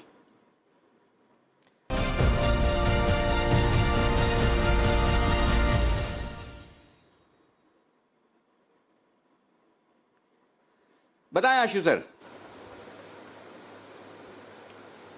हाँ अनिल जी, एक कॉल भी दे रहा हूँ और प्लीज 1 मिनट देना मुझे, राकेश जी का जवाब भी देना। बहुत इंपॉर्टेंट पॉइंट उन्होंने बोला और मैं उनसे बिल्कुल सहमत हूँ। अनिल जी, जो कॉल है वो है बजाज फाइनेंस। आशु जी सुनिए। आशु जी सुनिए, इसमें मत पड़िए। देखिए, आप जो कर रहे हैं आपकी जगह आप ठीक है, बाकी सब लोग भी अपने अपने हिसाब से अपने अपने तरीके से सही कर रहे हैं। जो राकेश जी, कुणाल जी बाकी टेक्निकल एक्सपर्ट करते हैं वो आप नहीं कर सकते हैं, जो आप करते हैं वो दूसरे नहीं कर सकते हैं। इसलिए सबका रेस्पेक्ट करें, सबको प्यार से रहें। ठीक है, अपनी अपनी स्टाइल है, सबके अपने तरीके हैं और सबके अपने तरीके सुपर हिट हैं अपनी जगह। इसलिए प्लीज आगे बढ़ें। बताइए स्टॉक की कॉल जी। ठीक है अनिल जी, मैं तो किसी का नाम लेके वैसे भी नहीं कर रहा हूँ। जनरली मैं तो अपने रिसर्च की बात ही करता हूँ क्योंकि जो एक एनालिसिस होता है। अच्छा अनिल जी, बजाज फाइनेंस लेना है 3345 पे और 3275 का स्टॉप लॉस लगाना है इसमें, 3425 के टारगेट पे। अनिल जी, ये लगता है कि अगर कल मार्केट में आता है, मुझे इसमें बजाज फाइनेंस और मुथूट फाइनेंस दोनों में एक पॉजिटिव मूव दिख रहा है। हमने अपने क्लाइंट से शेयर भी किया है। मुथूट फाइनेंस की ऑप्शन दी है और बजाज फाइनेंस का फ्यूचर लेने के लिए दिया है, जो मैं शेयर कर रहा हूँ। और बजाज फाइनेंस अनिल जी किरण जी के बिल्कुल मतलब वो तो उनका स्टॉक है जैसे आप कहते हैं, तो उनसे भी अगर पूछ दीजिए कंफर्मेशन क्या कहते हैं वो।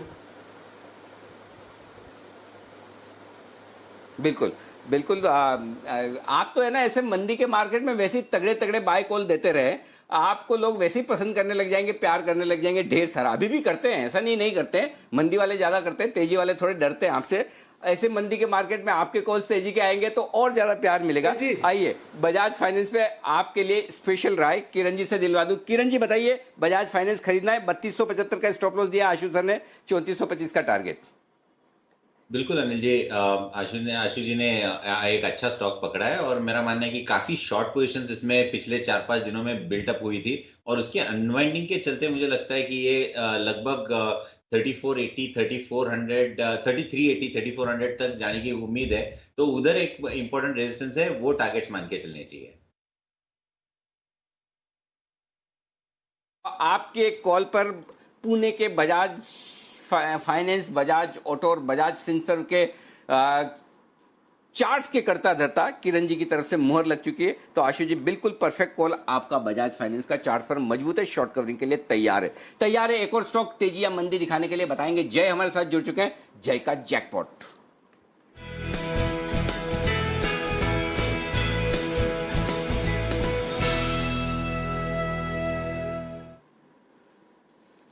बताएं जय।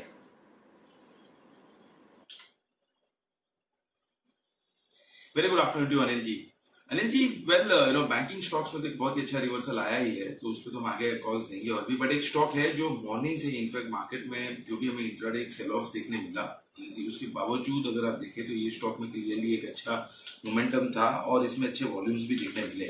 और ये है अनिल जी टाटा केमिकल्स। टाटा केमिकल्स का 320 का स्ट्राइक का कॉल ऑप्शन खरीद के चलना चाहिए, जो करीब अगर आप देखें अभी तो 10 रुपए 30 पैसे, 10 रुपए 50 पैसे ये रेंज में ट्रेड कर रहा है। इसको खरीद कर चलना चाहिए टाटा केमिकल्स का 320 का स्ट्राइक का कॉल ऑप्शन। यहाँ पे हम स्टॉप लॉस अनिल जी नीचे मेंटेन करेंगे 6 रुपए 40 पैसे का, 6.40 का। सो एवरेज हमारी 10.40 की आ रही है, 6.40 पे हम एसएल प्लेस करेंगे। ऊपर में जो अनिल जी पहला टारगेट इसका बनकर आ रहा है वो 15.75 का, दूसरा टारगेट है 17 का एग्जैक्ट। सो 15.75 एंड 17 ये दो टारगेट्स के लिए बाय करना है। टाटा केमिकल्स में क्लियरली एक बहुत ही बढ़िया ब्रेकआउट हमें देखने मिल रहा है। वॉल्यूम्स लास्ट 2 दिनों से बहुत ही अच्छे हो रहे हैं।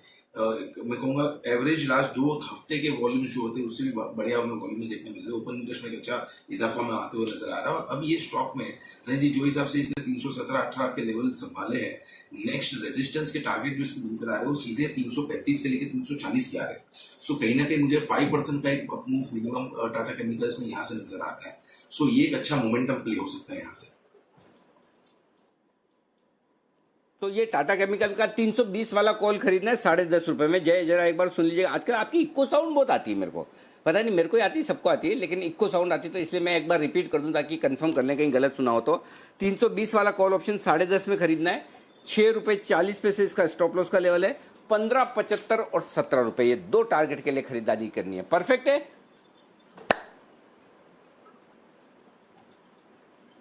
परफेक्ट है जी, आप परफेक्ट है। कॉल तो अपने आप ही परफेक्ट हो ही जाएगा। जय परफेक्ट है तो बाकी सब परफेक्ट है। आइए ऐसे ही कुछ और परफेक्ट कॉल आपके सामने आ रहे हैं। बसीन साहब जुड़ चुके हैं। 2:50 का वक्त BTS-TT कॉल्स के लिए।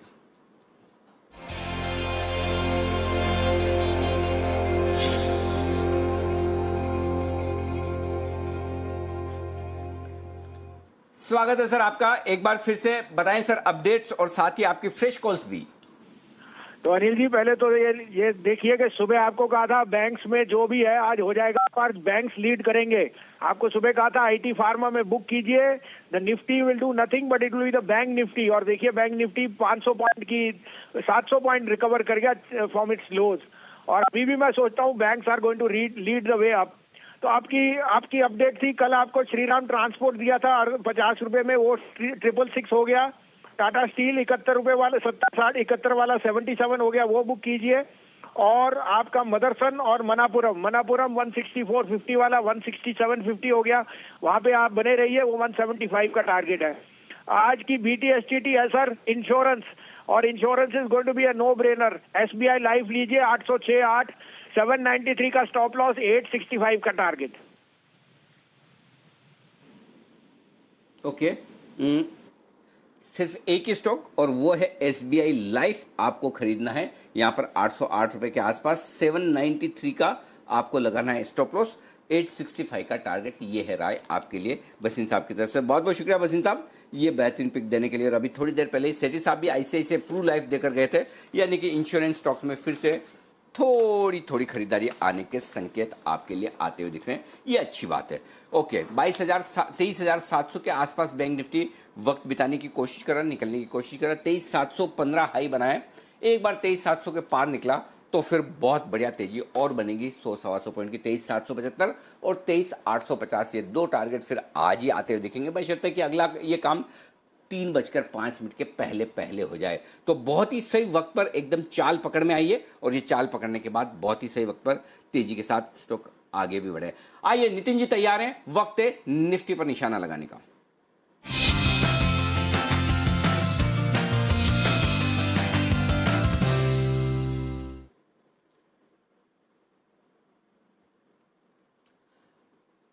नितिन जी, सुबह 11,800 का in the money call option, bold and beautiful call, no doubt. इसमें आपने कहा भी मुझे मैसेज लिख के कि 5 पॉइंट से स्टॉप लॉस ट्रिगर हो गया। देखिए ये चीज़ तो सही है, स्टॉप लॉस ट्रिगर हो गया अपनी जगह, लेकिन जो कॉल और जो डायरेक्शन उस वक्त उस हिम्मत के साथ देना था वो बड़ी बात थी। डायरेक्शन एकदम सही पकड़ा, डेटा आपने सही पकड़ा और एक्शन भी सही हुआ। अगर लोगों का एकदम जो उन्होंने लगाया स्टॉप लॉस लग गया तो ठीक है। क्या कभी कभी ये होता है कि स्टॉप लॉस ट्रिगर होने के बाद आपके टारगेट्स आते हैं, लेकिन आपका डायरेक्शन बहुत सही था सुबह उस वक्त जबकि माहौल खराब था। बताएं सर, अब क्या करना है? Fresh calls. देखिए अनिल जी, अभी का जो डेटा डेवलपमेंट है देख के लग रहा है कल पॉजिटिव ओपनिंग होनी चाहिए और एक्सपायरी 12,000 की तरफ हो सकती है, तो 11,900 की कॉल ऑप्शन लेंगे। 72 रुपीज में मिल रही है। देखिए ये नेकेड कॉल ऑप्शन क्या तो ले सकते हैं, अगर आपके पास मार्जिन है और बेटर तरीका है तो 11,900 लेके 12,000 की कॉल ऑप्शन बेच दें, स्प्रेड बनाना चाहिए। वो भी एक अच्छा तरीका है क्योंकि उसमें 45 रुपीज का ही प्रीमियम रिस्क आ रहा है। और अगर आप नेकेड करना चाह रहे हैं तो 11,900 की कॉल ऑप्शन भी आप ले सकते हैं 75 में। 74 इसका स्टॉप लॉस 50 रुपए का बनता है और टारगेट करीब 110-120 ऐसे बन रहा है। कल एक्सपायरी है, इसलिए मेरा ये मानना है कि अगर आप 12,000 बेच के हेज कर दें तो उसमें मार्जिन आपको 25 से 27,000 का ही लगता है स्प्रेड में, तो वो कर सकते हैं। या फिर आप नेकेड 11,900 भी ले सकते हैं। 50 का स्टॉप लॉस, 110 का टारगेट है। डेटा काफी स्ट्रांग अभी बना है लास्ट आधे घंटे में और मुझे लग रहा है कल पॉजिटिव ओपनिंग एक अच्छी गैप अप मिल सकती है। उसी के साथ साथ अनिल जी आज मैं बैंक निफ्टी में भी एक आपको कॉल देना चाहूंगा और वो 23,800 की हम कॉल ऑप्शन लेंगे। ये 167 रुपीज में अभी मिल रही है। इसका स्टॉप लॉस हम 100 रुपए का रखेंगे, यानी मैं 65-67 रुपए का स्टॉप लॉस रख रहा हूं। और मुझे लग रहा है कि वापस बैंक निफ्टी एक बार 24,000 को अटेम्प्ट कर सकती है, जिसमें ये कॉल ऑप्शन आपकी 250 से 300 रुपया हो सकती है, ज्यादा भी हो सकती है क्योंकि कल एक्सपायरी है, शॉर्ट कवरिंग हमें मिल जाए। क्योंकि आज जो सुबह से पोजीशन शॉर्ट हुई थी वो बुरी तरीके से ट्रैप हो गई और बहुत तेजी से बाउंस आया है, तो हो सकता है ज्यादा भी मिल जाए। बट 250 से 300 का टारगेट है। 23,800 की कॉल ऑप्शन लेने की सलाह, 100 रुपए का स्टॉप लॉस। बिल्कुल 23,800 का कॉल ऑप्शन में आपने मेरे दिल की बात कही, क्योंकि मैं अभी थोड़ी देर पहले सुमित जी से ही कह रहा था, सुमित जी 23,500 का कॉल ऑप्शन खरीद लेते, तो मैंने कहा 23,500 के बजाय 23,700-800 वाला खरीद लो। तो सुमित जी ने कहा इन द मनी वाला भी ठीक रहेगा और आपने 23,800 का कॉल ऑप्शन कम प्रीमियम वाला 167 में खरीदने की राय है। 100 का स्टॉप लॉस, 250-300 का टारगेट और अगर सब कुछ ठीक रहा तो 24,000 के दर्शन बैंक निफ्टी फिर से कर सकता है कल एक्सपायरी के पहले पहले। शॉर्ट्स तो हैं जो कह रहे हैं और सुबह से ही ये तो आपको अब स्क्रीन मजबूत होती दिखी है, लेकिन माफ कीजिएगा, सुबह से नितिन जी बुलिश हो चुके थे डेटा को देखकर और एकदम सही बुलिश हुए हैं। दिन के हाई पॉइंट के आसपास निफ्टी और बैंक निफ्टी ट्रेड करते हुए दिख रहे हैं इस वक्त आपको। तो चलिए बढ़ेंगे आगे। नितिन जी बहुत बहुत शुक्रिया आपका ये दोनों बेहतरीन पिक्स देने के लिए। जय, आपने हाँ टाटा केमिकल की पिक आपने दे दी। कोई और कॉल आपका बाकी तो नहीं रह गया? मैं आपके पास आना रह गया था।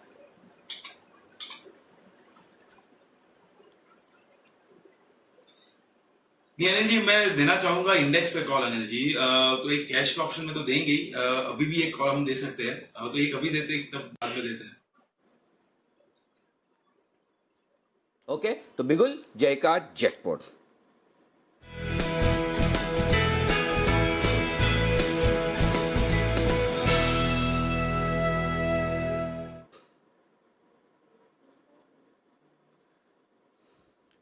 बताएं जय।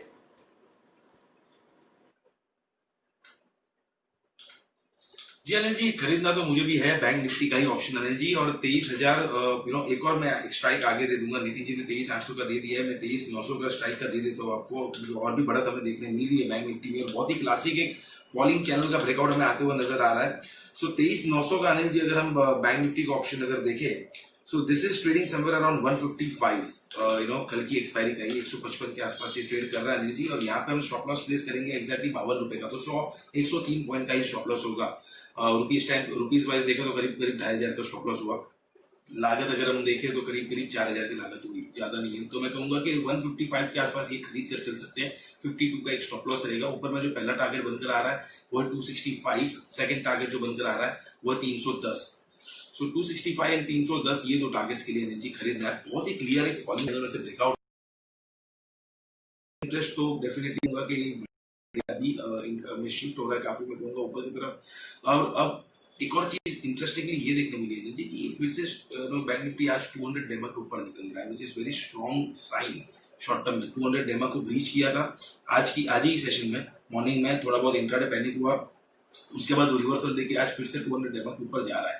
तो जो आपने कहा कि 24,000 के दर्शन हो सकते बहुत जल्द, सेम ईयर एनर्जी मुझे भी ऐसे ही लग रहा है। इनफैक्ट पहले जो हाईस थे इसके जो बने थे 2 दिन पहले 24,190 के स्पॉट में, काफी हाई प्रोबेबिलिटी है कि यही मोमेंटम रहा तो वो निकल जाएगा और हमें लगभग 24,300-400 के लेवल्स भी देखने मिले। So very high probability trade है, इसको खरीद कर चलना चाहिए। ओके तो 23,900 का कॉल ऑप्शन खरीदे आप 155 रुपए पर और 52 रुपए का लगाइएगा आप स्टॉप लॉस 265-310 के टारगेट के लिए। और दूसरा टारगेट भी डन, 23,775 का दूसरा टारगेट मैंने आपको बैंक निफ्टी स्पॉट पर दिया था और टारगेट देखिए आप बैंक निफ्टी का स्पॉट लेवल 23,800 एग्जैक्टली 23,800 पहुंचा है। तो दूसरा टारगेट 23,775 अभी, तीसरा और फाइनल टारगेट 23,850 का है आज के लिए। तो मैं ये कह रहा था देखिए 3:05 के पहले 23,700 पार किया तो ये 23,850 तक का रास्ता खोल रहा है और वो खुलता हुआ नजर आ रहा है। तीसरा टारगेट 23,800 का रखिए, 850 का रखिए, जहां पर आप दिन के लिए प्रॉफिट बुक कर सकते हैं। लेकिन देखिए नितिन जी की तरफ से बैंक निफ्टी पर कॉल आया, जय की तरफ से बैंक निफ्टी पर कॉल आया, सुमित जी की तरफ से बैंक निफ्टी पर कॉल आया और हमने 2:20 पर ही आज अपनी 2:30 बजे की स्ट्रेटेजी करके आपको बोल दिया कि अब आप एंजॉय कीजिए लाइफ को। 165 रुपए में जो कॉल ऑप्शन दिया था खरीदारी करने का नितिन जी ने, उसका दाम है 220 रुपए। 23,800 का कॉल ऑप्शन का आप थोड़ा थोड़ा प्रॉफिट भी बुक कर सकते हैं या स्टॉप लॉस ट्रेल करते चलें, आप ये ध्यान में रखिएगा। लेकिन बेहद मजबूती के साथ और निफ्टी भी 11,950 के पार निकलता हुआ, तो शानदार खरीदारी इस वक्त होती हुई दिख रही है, बाजार में रिकवरी आती हुई नजर आ रही है। और सुमित जी का भी बैंक निफ्टी का जो कॉल था 23,500 वाला 300 में लेने का, 425 और 450 का, तो 425 वाला टारगेट हिट हो चुका है, 422 का हाई बना चुका है और हम 3 पॉइंट का ग्रेस देंगे हम सुमित जी को। और सुमित जी आपके लिए टारगेट हिट का स्टैंप लग चुका है। इंटरेस्टिंग, बहुत ही बढ़िया। तो दीप काफ़ी ज़बरदस्त तेजी बैंकिंग शेयरों में होती दिख रही है। बैंक निफ्टी तक तेजी से लीड कर रहा है और अब आप देखिए 23,800 के भी पार निकलता है, 23,850 पर पहुंचने की कोशिश। जी दीप। बिल्कुल अनिल जी, बैंक्स फाइनेंशियल्स में बढ़िया एक्शन, 23,800 के पार निफ्टी बैंक दिख रहा है। और फाइनेंशियल्स के लिए एक और खबर है sir, Equitas small finance bank जिसके आईपीओ का इंतजार था, अब फाइनली लग रहा है कि ये इशू भी बाजार को हिट करने वाला है। कंपनी की तरफ से अब खबर आती हुई दिख रही है 20 अक्टूबर को आईपीओ खुलेगा। ये आपके लिए है एक खबर, 20 से 22 अक्टूबर के बीच इक्विटास स्मॉल फाइनेंस बैंक का आईपीओ खुलेगा, ये आपके लिए खबर आ रही है। तो इक्विटास होल्डिंग्स भी फोकस में, हालांकि इस समय 2% नीचे आपको स्टॉक दिख रहा है, पर अब ये फोकस में आएगा क्योंकि इक्विटास स्मॉल फाइनेंस बैंक का आईपीओ जो काफी समय से थोड़ी डिले हो रही है, बल्कि हमें तो एक्सपेक्टेशन थी कि पिछले फाइनेंशियल ईयर ये आ जाती, पर कोरोना की वजह से डिले भी हुआ वहां पर, अब फाइनली ये आ रही है 20 से 22 अक्टूबर के बीच। यहां पर हम नजर रखते हैं। किरण जी एक बार सिर्फ इक्विटास पर रहा है, हालांकि स्टॉक खबर आने के बाद स्टॉक पर हमने प्रेशर देखा है, पर क्योंकि फाइनेंशियल्स रिकवरी कर रहे हैं, इक्विटास पर कोई व्यू?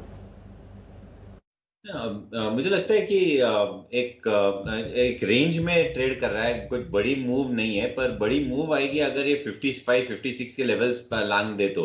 अभी 51-52 के करीब ट्रेड कर रहा है। मेरा मानना है कि इधर कोई नया फ्रेश ट्रेड तो नहीं बन रहा है। ओके, फ्रेश ट्रेड तो नहीं बन रहा है, बट नजर रखिए काफी सारे फाइनेंशियल्स हैं जो और भी अच्छी तेजी में है। 850 के ऊपर बैंक निफ्टी आपको जाते हुए दिख रहा है, तो एक जो रफ्तार पकड़ी है बैंक निफ्टी में वो आ रही है। अनिल जी तीसरा टारगेट भी आ गया, कांग्रेचुलेशन सर। अब क्या करना चाहिए आगे, और भी टारगेट देख रहे हैं यहाँ पर? लाइफ एंजॉय करना चाहिए। देखिए सब कुछ करने के बाद अल्टीमेटली आदमी जो सब कुछ करता है वो इसीलिए करता है कि लाइफ एंजॉय करे। तो दीप हमारा तो सिंपल फॉर्मूला ये sign seal delivered, enjoy your life, enjoy your life. और बाकी जिनको लाइफ में और कुछ हासिल करना है वो कल के लिए पोजीशन कैरी करें।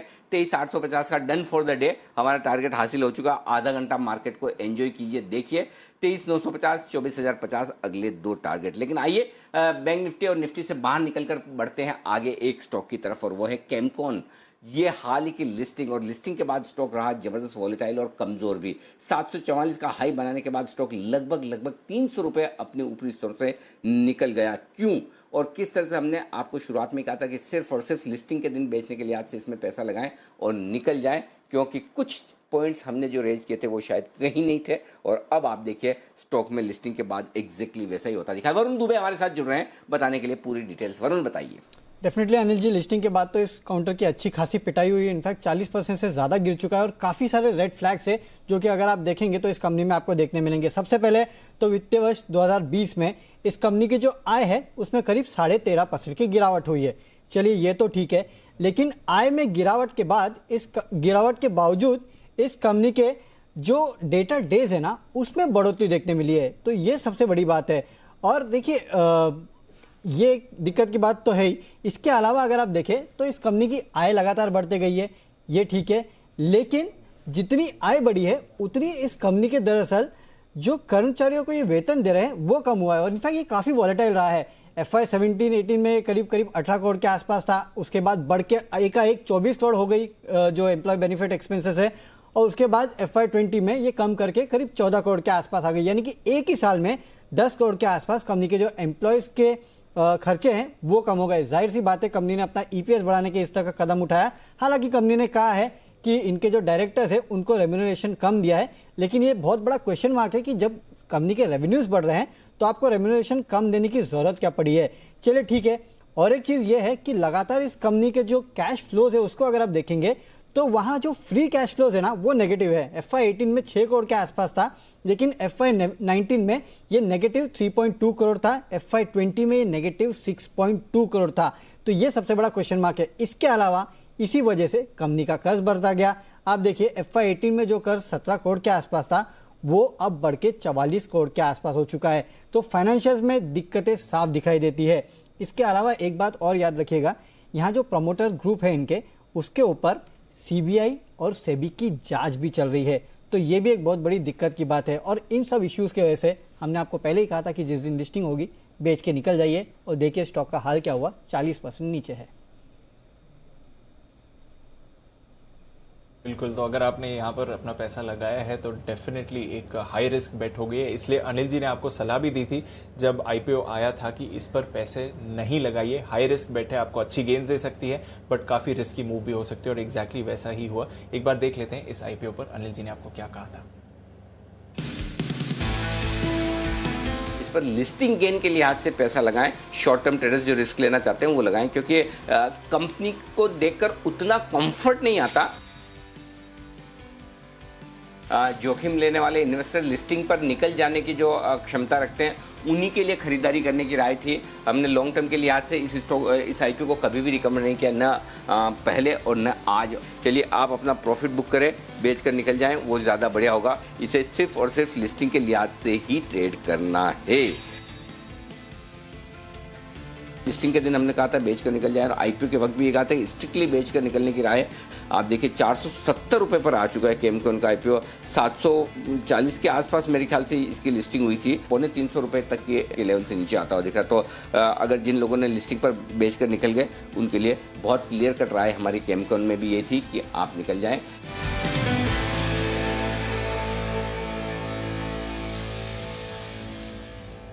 अनिल जी, आपने काफ़ी लोगों का पैसा बचाया अगर ये हाई रिस्क बेट वो लेना चाह रहे थे, पर इतनी बड़ी गिरावट और ये जो रेड फ्लैग्स हैं, मेरे को याद है सर IPO के टाइम आपने भी कहा था कि कई सारे इनके ऑपरेशनल रेड फ्लैग्स आ रहे हैं। अगर आप इनके फाइनेंशियल्स देखें तो किस तरह से अप्रोच करना चाहिए सर इस कंपनी को, इतनी बड़ी गिरावट ऑलरेडी आ चुकी है। एक्चुअली दीप है ना, कभी कभी ऐसा मुझे लगता भी है कि हम लोग हुए या फिर हमारे जितने एक्सपर्ट्स हैं, बहुत सारे बाकी ब्रोकर्स, फाइनेंशियल एडवाइजर्स हैं, वो काफ़ी हद तक थैंकलेस जॉब में है। मतलब कुछ आप और ये मैं फिर एक बार दोहराना चाहता हूँ, शायद मैंने पहले एक बार काफ़ी साल पहले ये बात कही भी थी। मेरे एक नेबर हुआ करते थे, और आज से 20 साल पहले की बात बता रहा हूँ। तो कभी कभी मुझे पूछते थे कि मार्केट में क्या लेना चाहिए, क्या बेचना चाहिए, मैं बता देता था। तो जब भी शाम को मिलते थे कहते थे कि अरे वाह, आजकल तो मेरी किस्मत बहुत बढ़िया चल रही है, जो भी खरीदता हूँ बढ़ जाता है, ये वो मज़ा आ रहा है ये।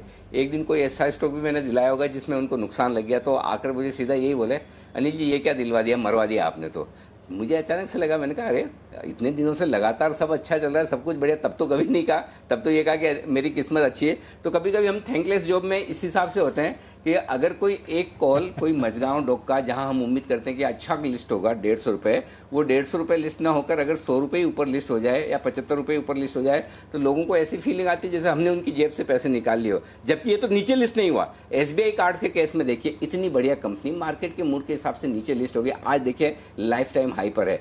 लेकिन प्रॉब्लम ये है कि लोगों को पेशेंस बिल्कुल भी नहीं है। अच्छा ये तो ठीक है, जहाँ पैसा कम बना उसमें लोग नाराज होते हैं, लेकिन ये सोचिए जहाँ पैसा बचा है वहाँ पर कोई नहीं याद करता। UTI AMC, एंजल ब्रोकिंग, इस इतनी मजबूती वाले माहौल में, इतना IPO घर में, जहाँ हमने साफ साफ कहा था कि यहाँ पैसा मत लगाइए, लिस्टिंग पर आपको गेंस नहीं मिलेंगे। देखिए लिस्टिंग पर दोनों स्टॉक नीचे मिले, लेकिन वहाँ पर कोई नहीं कहता।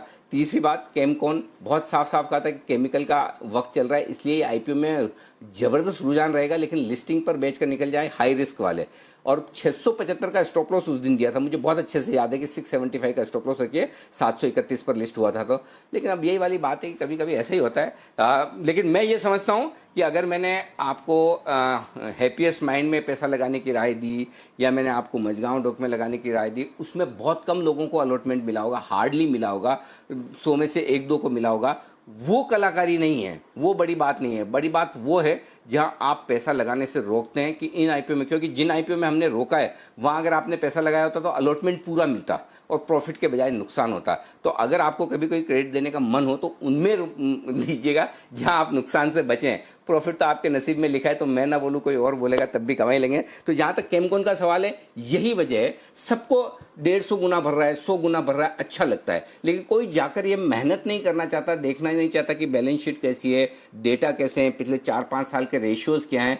जब आप ये मेहनत करके देखते हैं तो ये कंफर्ट और कॉन्फिडेंस आता है कि नहीं, लिस्टिंग पर निकल जाना चाहिए। एक बार मैंने भी सोचा कि मैं इतना एग्रेसिव कॉल दे रहा हूँ कि लिस्टिंग पर निकल जाइए, जबकि इशू तो इतना ज़्यादा भरा है, QIB भी भर भर के डाल रहे हैं, सोचिए इंस्टीट्यूशंस भी। लेकिन जब आप पढ़कर और रिसर्च करके किसी चीज़ पर बात करते हैं तो आपका कॉन्फिडेंस लेवल अलग होता है। और मुझे खुशी इस बात की कि हमने हमारे व्यूअर्स का पैसा बचाया है, उनको वक्त पर निकाला है। तो ठीक है, आगे भी ऐसा रहेगा। कोई एक आध IPO हो सकता है कभी कभार अच्छी क्वालिटी का कम ज़्यादा हो जाए, ऊपर नीचे हो जाए, या जैसा आप उम्मीद करें वैसी लिस्टिंग ना हो, पॉसिबल है, लेकिन डरिए मत, घबराइए मत। जी दीप।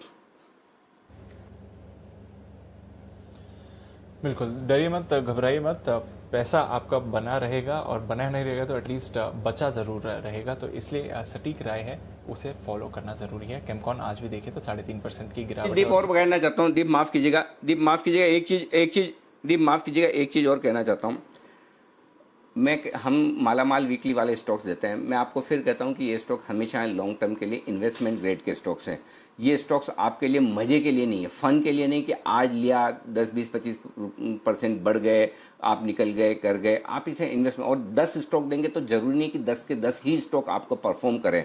हो सकता है 2-3 स्टॉक परफॉर्म ना करें, हो सकता है 2-3। आज एग्जाम्पल देता हूँ, BF यूटिलिटी, इस राउंड में जब हमने दिया, आज BF यूटिलिटी 10% ऊपर है।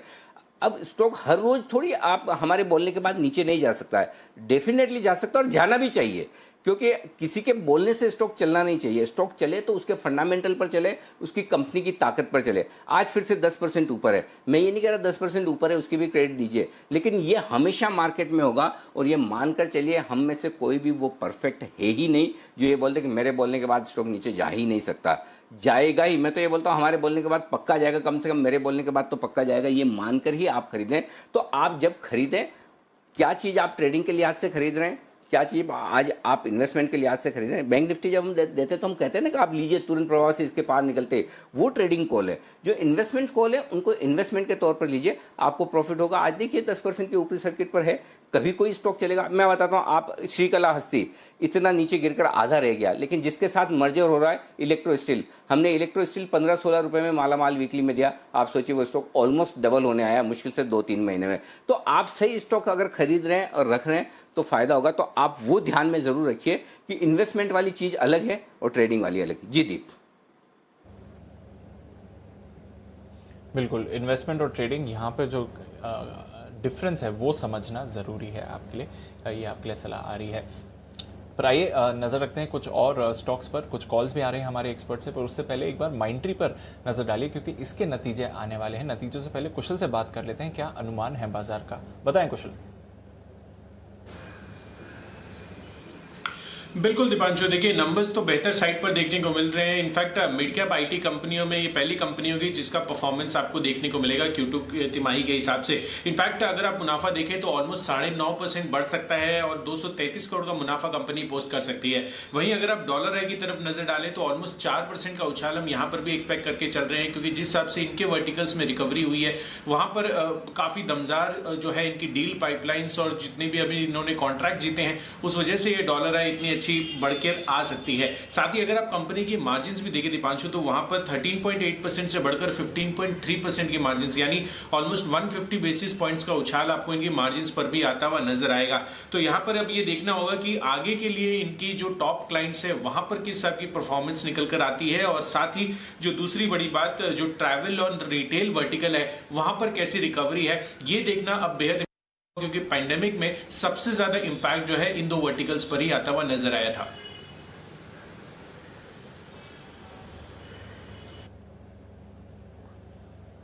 नतीजों की उम्मीदें और नतीजों की उम्मीदों के साथ ही कुछ बिगुल आपके लिए आने की तैयारी में है। आइए पहले पिक ऑफ द डे का बिगुल कुणाल जी और राकेश जी की तरफ से, और उसके बाद जय देंगे अपना कैश का ऑप्शन, और उसके बाद मुझे आशु मदान जी से भी कुछ विशेष वार्तालाप करना है। तो पहले बिगुल पिक ऑफ द डे का।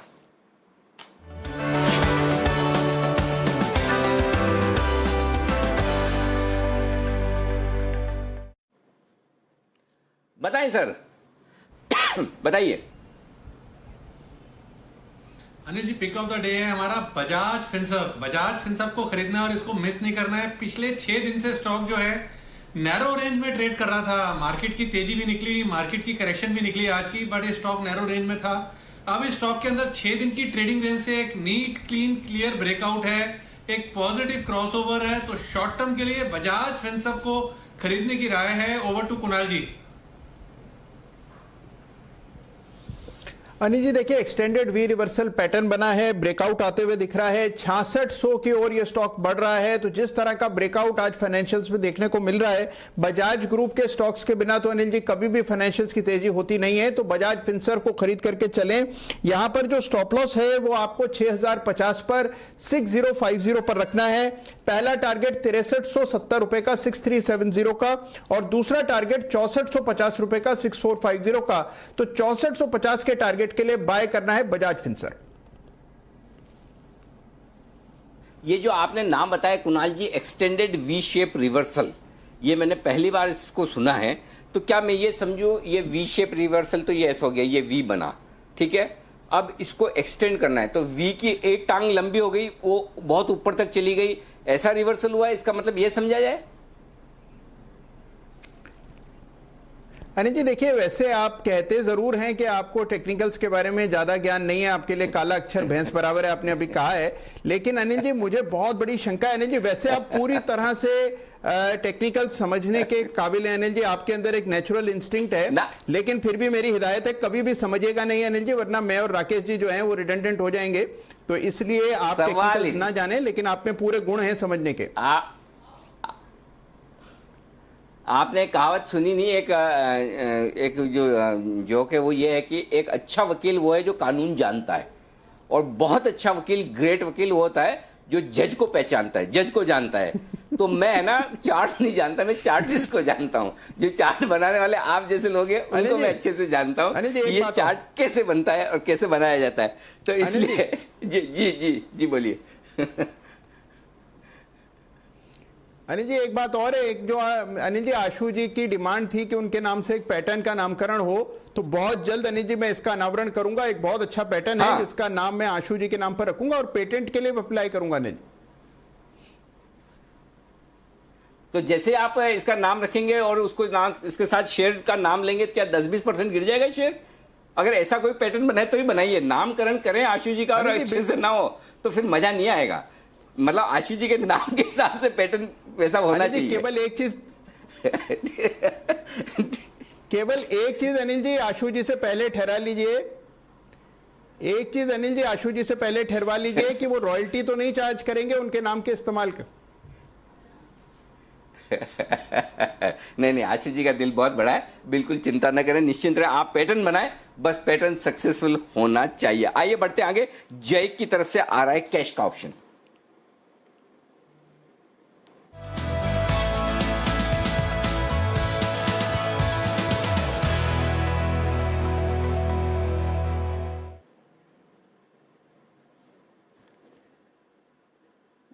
बताएं जय।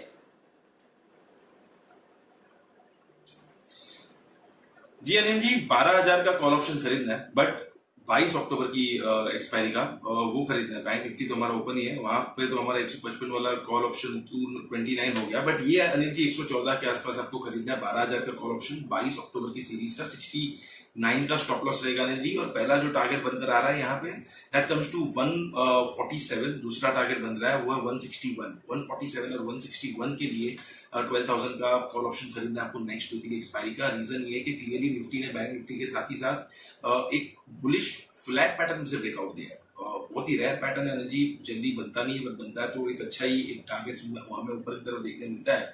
सो मुझे ऐसा लग रहा है कि अब 12,000 के ऊपर जाकर टिकना निफ्टी के लिए थोड़ा आसान हो जाना चाहिए with this kind of very rare breakout, जो बुलिश फ्लैग पैटर्न का ब्रेकआउट हमें देखने मिल रहा है और इंडिकेटर भी कहीं ना कहीं काफी एक रिवर्सल दिखाई चुके हैं हमें। So Anil ji, risk your point of view बहुत ही अच्छा है, इनफैक्ट कोई फ्यूचर में भी बाय करता है, आई थिंक क्लोजिंग बेसिस पे निफ्टी में। ये मेरे को तो आज आपकी पता नहीं, ये लाइफ में मेरे साथ ही प्रॉब्लम हो रही है कि सबके साथ प्रॉब्लम है, मैं जय की आवाज ही ढंग से सुन नहीं पा रहा हूँ। कम से कम बढ़िया स्टूडियो वाले तो बराबर सुन रहे हैं, तो मैंने लिख लिया। जय माफ करना, मैं आपकी सुन ही नहीं पा रहा ढंग से आवाज। तो 12,000 वाला कॉल ऑप्शन अगले हफ्ते का खरीदना है मेरे को, जो समझ में आया मैं बोल देता हूँ। 22 अक्टूबर वाला 114 में खरीदना है, 69 रुपए, 69 का स्टॉप लॉस लगाना है, 147, 147, 161 ये दो टारगेट रखने हैं। जय बढ़िया, आज के दिन शुक्रिया जय का, आज के दिन शुक्रिया नितिन जी का, आज के दिन शुक्रिया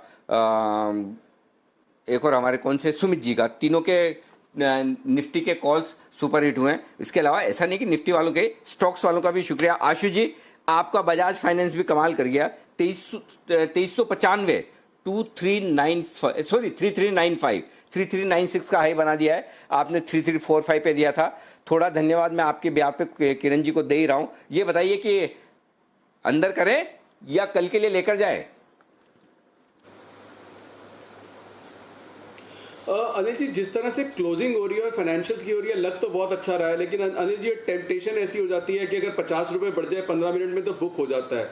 और अनिल जी, ये जो जल्दी बुक हो जाता है ना, इसी का कारण से जो अभी आप एक टॉपिक डिस्कस कर रहे थे ना, थैंकलेस, वो इसलिए हो जाता है अनिल जी कि आपका सक्सेस रेट जितना मर्जी अच्छा हो, जो कमाते हैं ना लोग वो छोटा छोटा कमाते हैं, और जो जाता है ना वो बहुत बड़ा दे देते हैं, चाहे वो स्टॉप लॉस फॉलो ना करें या temptation to book profit early. इसीलिए अनिल जी जो आप कहते हैं ना कि थैंकलेस जॉब है, बिल्कुल थैंकलेस है, क्योंकि एंड में क्लाइंट का जो वो चलता है वो इस वजह से होता है कि प्रॉफिट कम बुक होता है और लॉस बड़ा बुक होता है। इसीलिए हमारे लिए अनिल जी अगर कई बार 70-80% का भी स्ट्राइक रेट होता है तो उसके बाद भी कभी कभी ऐसा ये फैक्चुअली होता है कि क्लाइंट फिर भी लॉस में होता है, तो एंड ऑफ द डे ये थैंकलेस ना होने के बाद भी थैंकलेस हो जाता है अनिल जी।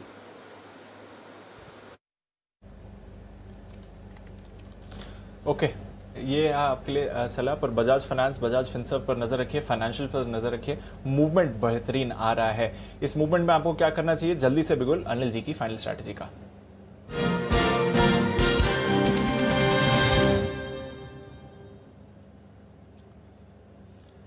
अनिल जी, शानदार तेजी आई है। डाउ फ्यूचर्स, नैस्डैक फ्यूचर्स वैसे ही है सर। डाउ फ्यूचर्स 75 अंक ऊपर, नैस्डैक फ्यूचर्स हल्की सी बढ़त, यूरोप के बाजार लगभग 0.5% की तेजी, बट निफ्टी 12,000 के करीब सर, और बैंक निफ्टी अब 23,950 के करीब। क्या करके जाना चाहिए? मेरे को ये पता नहीं है, मुझे भी बैंक निफ्टी 100% कब समझ में आएगा, मेरी जिंदगी में मुझे समझ में आएगा कि नहीं आएगा, मैं यही सोचता हूँ। मैं सोचा था 23,850 पे रुक जाएगा, फिर मैंने हिम्मत करके और सोचा कि 23,950 बोल दें, चलो कोई बात नहीं, 23,950 फाइनल टारगेट। ये तो रुकने का नाम ही नहीं ले रहा, मतलब बढ़ता तो ऐसे बढ़ता है कि जैसे कल मिलेगा नहीं, और घटता तो ऐसे घटता है कि जैसे आज बेच दो तो ठीक है, कल से एक्सचेंज ही बंद हो रहा हो, ट्रेडिंग ही बंद हो रही हो। गजब का है यार बैंक निफ्टी, मतलब ऐसी चीज वापस बन ही नहीं सकती।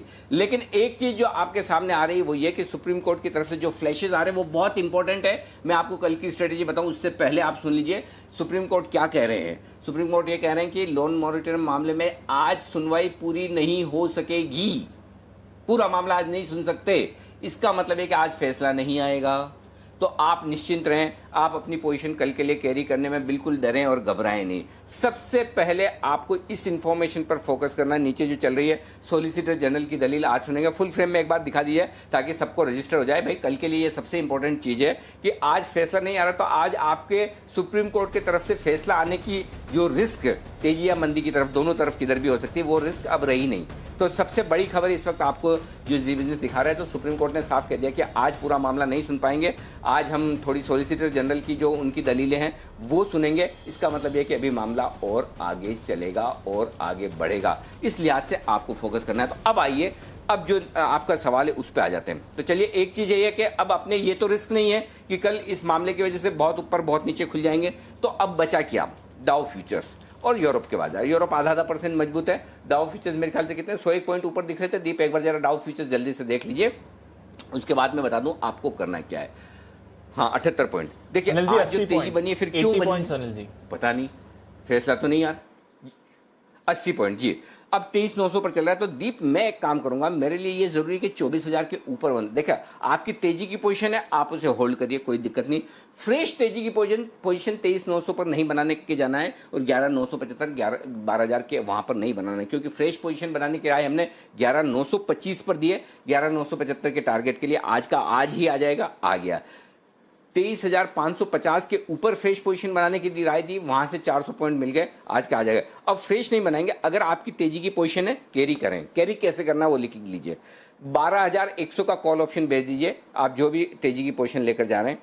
24,200 का एक कॉल ऑप्शन भेज दीजिए बैंक निफ्टी का ऊपर का। ये 2 कॉल ऑप्शन आप भेज दीजिए ताकि आपकी तेजी की पोजीशन की थोड़ी हेजिंग हो जाएगी और अपनी पोजीशन को कैरी करें। फ्रेश पोजीशन यहां नहीं बनाना है, कल सुबह देखेंगे। जी दीप। फ्रेश पोजीशन यहाँ नहीं बनानी है, कल सुबह देखेंगे। अगर है तो आप मेंटेन कर सकते हैं, चाहे तो थोड़ा हेज भी कर सकते हैं। पर शानदार रही अनिल जी की स्ट्रैटेजी, सही टाइम पर आपको सलाह दी गई थी और वहां से खरीदने के बाद तीनों टारगेट्स भी आए और टारगेट के ऊपर भी आपने बैंक निफ्टी को जाते हुए देखा। एक बार देख लेते हैं क्या सलाह दी गई थी। 23,550 इस लेवल को नोट कर लीजिए, स्पॉट लेवल बैंक निफ्टी का 23,550। ये पार करते ही आप बैंक निफ्टी इंट्राडे में तेजी की तरफ देख लीजिएगा। 23,550 पार करते ही तेजी का पहला संकेत आएगा। अगले 5 मिनट अगर बैंक निफ्टी 23,550 के ऊपर टिक जाता है तो आप 23,700, 775, 850 तक जाते हुए देखेंगे। 23,850 का डन फॉर द डे, हमारा टारगेट हासिल हो चुका। Sign seal delivered, enjoy your life.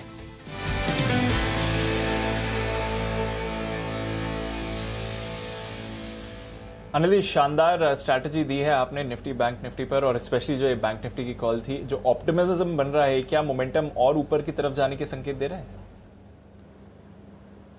अरे दीप, मजा आ गया सुन के। मुझे भी अभी पता चला कि 2:20 पर ये कि अगले 5 मिनट में 23,550 के पार निकल जाए। वाह, क्या सही वक्त पर पकड़ा है। सबसे बढ़िया बात है कि 3:20 की स्ट्रेटेजी को 10 मिनट जल्दी करके हमने टाइमली काम कर लिया। और आज डेटा वेटा पहले से थोड़े देख रखे थे, 75%, बाकी 25% बात करते करते देख के जल्दी से कर लिया। लेकिन यही बात है कि एक्शन टाइम से पकड़ में आ जाए तो मजा ही अलग है। ऐसा ही एक्शन और पकड़ने की कोशिश करते हैं।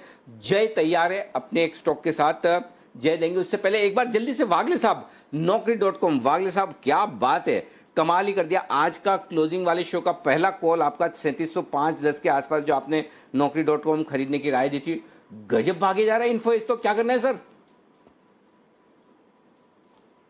3820 का टारगेट दिया था, उसको मैं मेंटेन करता हूं, लेकिन हमने जब दिया था तो 3710 था। एक 5-10 रुपए नीचे आके फिर चला है, तो किसी को 2% के ऊपर मिल रहा है करंट भाव से तो आधा बुक कर सकते हैं। आधा एज इन मल्टीपल लॉट्स है तो बुक कर सकते हैं। अभी आप पूछेंगे एक ही लॉट लिया है तो क्या करें? बुक करें या तो फिर स्टॉप, मैं रिवाइज स्टॉप लॉस दे सकता हूं। 3720 जो कॉस्ट के ऊपर है वहां पर रखे। मुझे कल 3800 3820 के ओपनिंग में ही भाव दिख रहे हैं। कुछ नए सवाल बनाने पड़ेंगे, ऐसा लग रहा है मेरे सवाल बड़े प्रेडिक्टेबल हो गए। वागले साहब ने पहले से अंदाजा लगा दिया कि एक लॉट खरीदा तो क्या करें। चलिए कोई बात नहीं, लेकिन आइए और कुछ खरीदना है बेचना है तो बताने के लिए तैयार हैं जय जय का jackpot.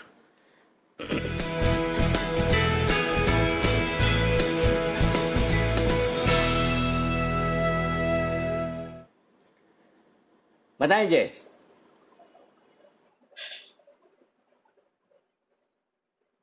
Anil ji, HDFC bank में फिर से रिवर्सल आ चुका है और इनफैक्ट पहले भी हमने जब बैंक निफ्टी में एक मंगवाया था तब एचडीएफसी बैंक की रेकमेंड किया था और आज भी मुझे ऐसा लग रहा है कि एचडीएफसी बैंक फिर से लीड कर सकता है, इसीलिए इसका 1220 का कॉल ऑप्शन खरीद के चलना है जो 31 रुपए के आसपास अभी मिल रहा है, 31 के आसपास मिल रहा है, इसको लेकर चलना है। अनिल जी, इसका जो पहला टारगेट बनकर आ रहा है वो है 39 का, सेकंड टारगेट बन रहा है वो है 44 का। 39 एंड 44 ये दो टारगेट्स के लिए 1220 का एचडीएफसी बैंक का हम कॉल ऑप्शन खरीदेंगे। यहाँ पे नीचे में हमें स्टॉप लॉस प्लेस करना है करीब 23 रुपए 50 पैसे का। जी बहुत ही बढ़िया रिवर्सल यहाँ पे मिला है। मुझे ऐसा लग रहा है कि ये स्टॉक लगभग हमें 1250-55 तक के लेवल्स दिखा सकते हैं एक दो दिन में। ओके 1220 रुपए वाला कॉल ऑप्शन एचडीएफसी बैंक का खरीदना है 39 रुपए और 44 रुपए के टारगेट के लिए। यह है राय जय की। 31 में खरीदिए और स्टॉप लॉस लगाइए 23 रुपए 50 पैसे का और 39 और 44 के टारगेट के लिए यह है आपके लिए। ओके, ये होगी बात। आइए अब सुप्रीम कोर्ट में जो सुनवाई चल रही है उसके कुछ कुछ इंपॉर्टेंट फ्लैशेज आ रहे हैं। बैंक 2 करोड़ तक के लोन को कैपिटलाइज ना करें, ये एक खबर आ रही है। मॉरेटोरियम पीरियड डिफॉल्ट पीरियड के तौर पर न माना जाए, ये दूसरी खबर आ रही है। तो दलीलें चल रही है, तो ये बहुत कुछ होता दिख रहा है। एक चीज़ पक्की है, आप ये निश्चिंत हो सकते हैं कि आज फैसला नहीं आने वाला है। ओके, बाजार 23,850 के आसपास बंद होते दिख रहे हैं और 23,850 के आसपास बंद होने की आपको सिग्निफिकेंस बता दूं। 9 अक्टूबर, अब से 2 ट्रेडिंग सेशन पहले 23,846 की क्लोजिंग हुई है।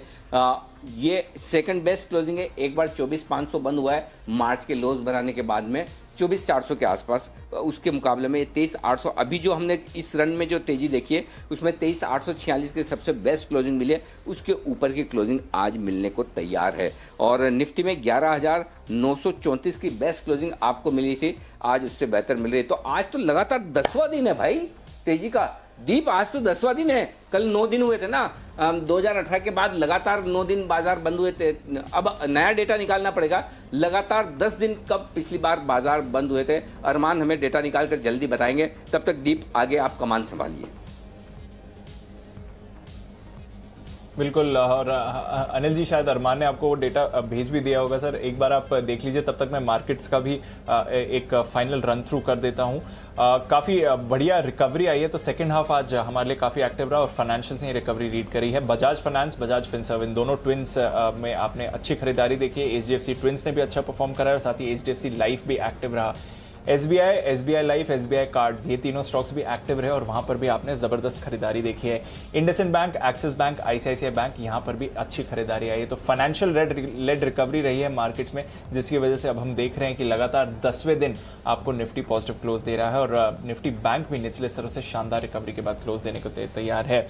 एडवांस डिक्लाइन की बात करें तो हालांकि ऑलमोस्ट इवन स्टीवन था आज आधे दिन के लिए, पर फिर रिकवरी के समय आपने अच्छी मूव देखी। विप्रो में नतीजों के बाद 7% की गिरावट थी, तो यहां से डिसअपॉइंट किया और बाकी आईटी स्टॉक्स में भी मुनाफा वसूली आपने आती हुई देखी है। पर और भी जो फाइनेंशियल नेम्स जो काफी एक्टिव रहे, इंडिया बुल्स हाउसिंग फाइनेंस, यहां पर 7.5% की तेजी रही। एल&टी फाइनेंस, एम&एम फाइनेंस, श्रीराम ट्रांसपोर्ट, इन सभी स्टॉक्स पर आपने खरीदारी आती हुई देखी। पीरामल में भी एक थोड़ी सी रिकवरी रही।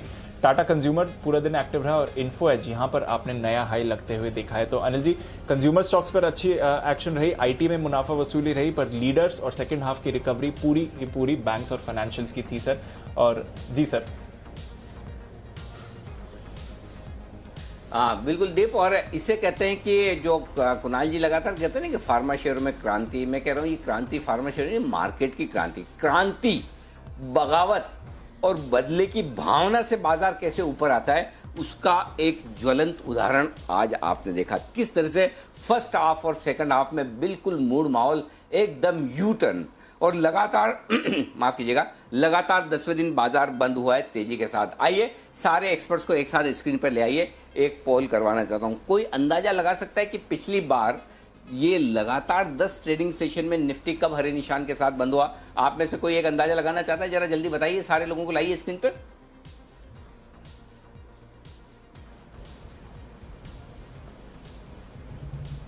चार्ट पे नहीं आता ये?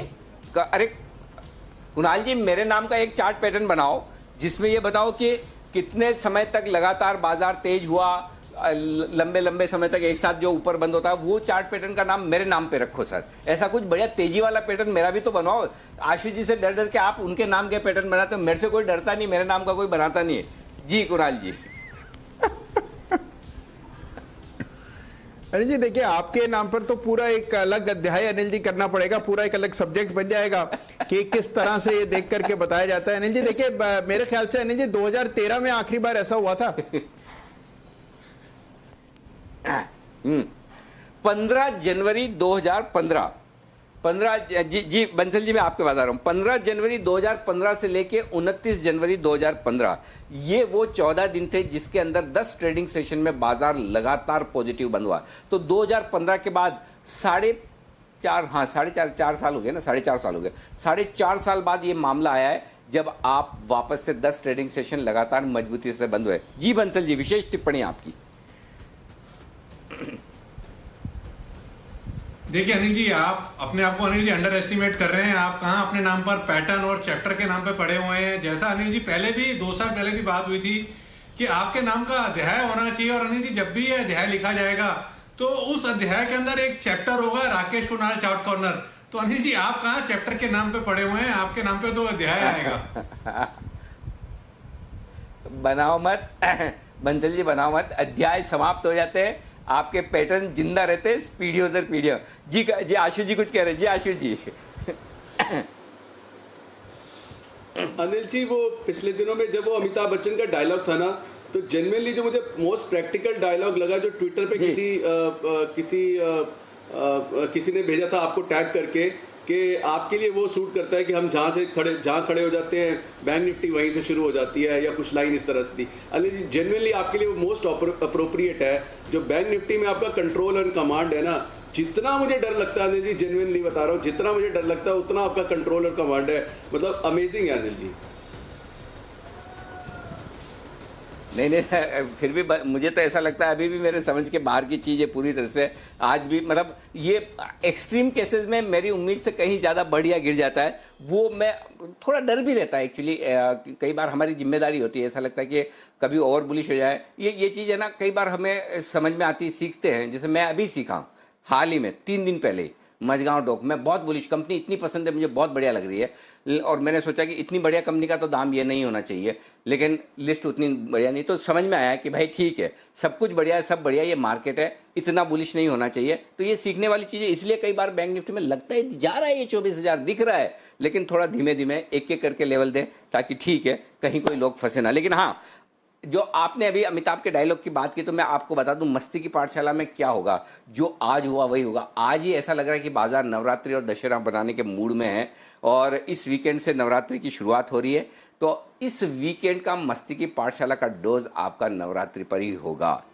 ध्यान से सुन लीजिए आप सब लोग, आपके लिए टॉपिक आ रहा है इस हफ्ते की मस्ती की पाठशाला का। टॉपिक ये है, बाजार के किस एक्सपर्ट के साथ आप इस नवरात्रि डांडिया या गरबा खेलना चाहते हैं, क्यों और कैसे, ये है आपका। अब आप चाहें तो आपके अंदर में से पैनल में से कोई हो सकता है, आप चाहें तो मार्केट में कोई और एक्सपर्ट ऐसे हैं, बाजार के जो लोग आपको पसंद हो, किसी को राकेश झुंझुनवाला पसंद हो, या किसी को वॉरेन बफेट पसंद हो, किसी को कोई और पसंद हो, जो आपको पसंद हो और जिसके साथ आप डांडिया या गरबा खेलना चाहते हैं और क्यों खेलना चाहते हैं, यह है इस हफ्ते का हमारा नवरात्रि का स्पेशल मस्ती की पाठशाला का टॉपिक। इसकी आप कर लीजिए तैयारी, एंजॉय करने का पूरा मौका आपको मिलेगा। आइए बढ़ते हैं आगे। शाम 6 बजे का विशेष कार्यक्रम बंसल जी आपको समर्पित है। हाँ, आप इधर उधर ना हो जाएं, कहीं ये मत सोचे कि मेरी ड्यूटी खत्म हो चुकी है, मेरा काम हो गया। जरा ध्यान से सुनिएगा, क्योंकि ये खबर सिर्फ और सिर्फ आपके लिए आ रही है। फिल्म और सिनेमा देखने वालों के लिए ये अच्छी खबर है। महीनों से बंद पड़े मल्टीप्लेक्सेस और थिएटर्स अब कल से खुलने जा रहे हैं, लेकिन क्या कोरोना काल के बाद अब आपके फिल्में देखने का अंदाज बदलेगा? क्योंकि आपको और थिएटर मालिकों को कुछ नए नियम कानून कायदों का पालन करना होगा। क्या है वो नियम, अगर और थिएटर ऑनर्स ने क्या उसकी तैयारियां कर रखी है, क्या आपकी जेब पर ज़्यादा असर तो नहीं पड़ेगा, खर्चा टिकट का ज़्यादा तो नहीं करना पड़ेगा।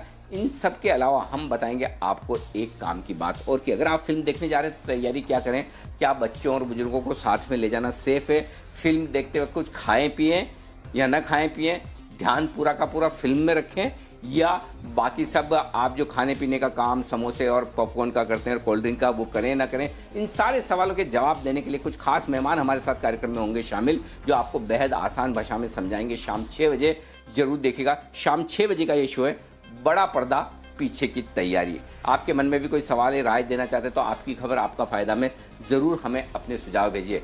बंसल जी बताइए, इन सब तैयारियों के बीच में फिल्म देखने का इरादा?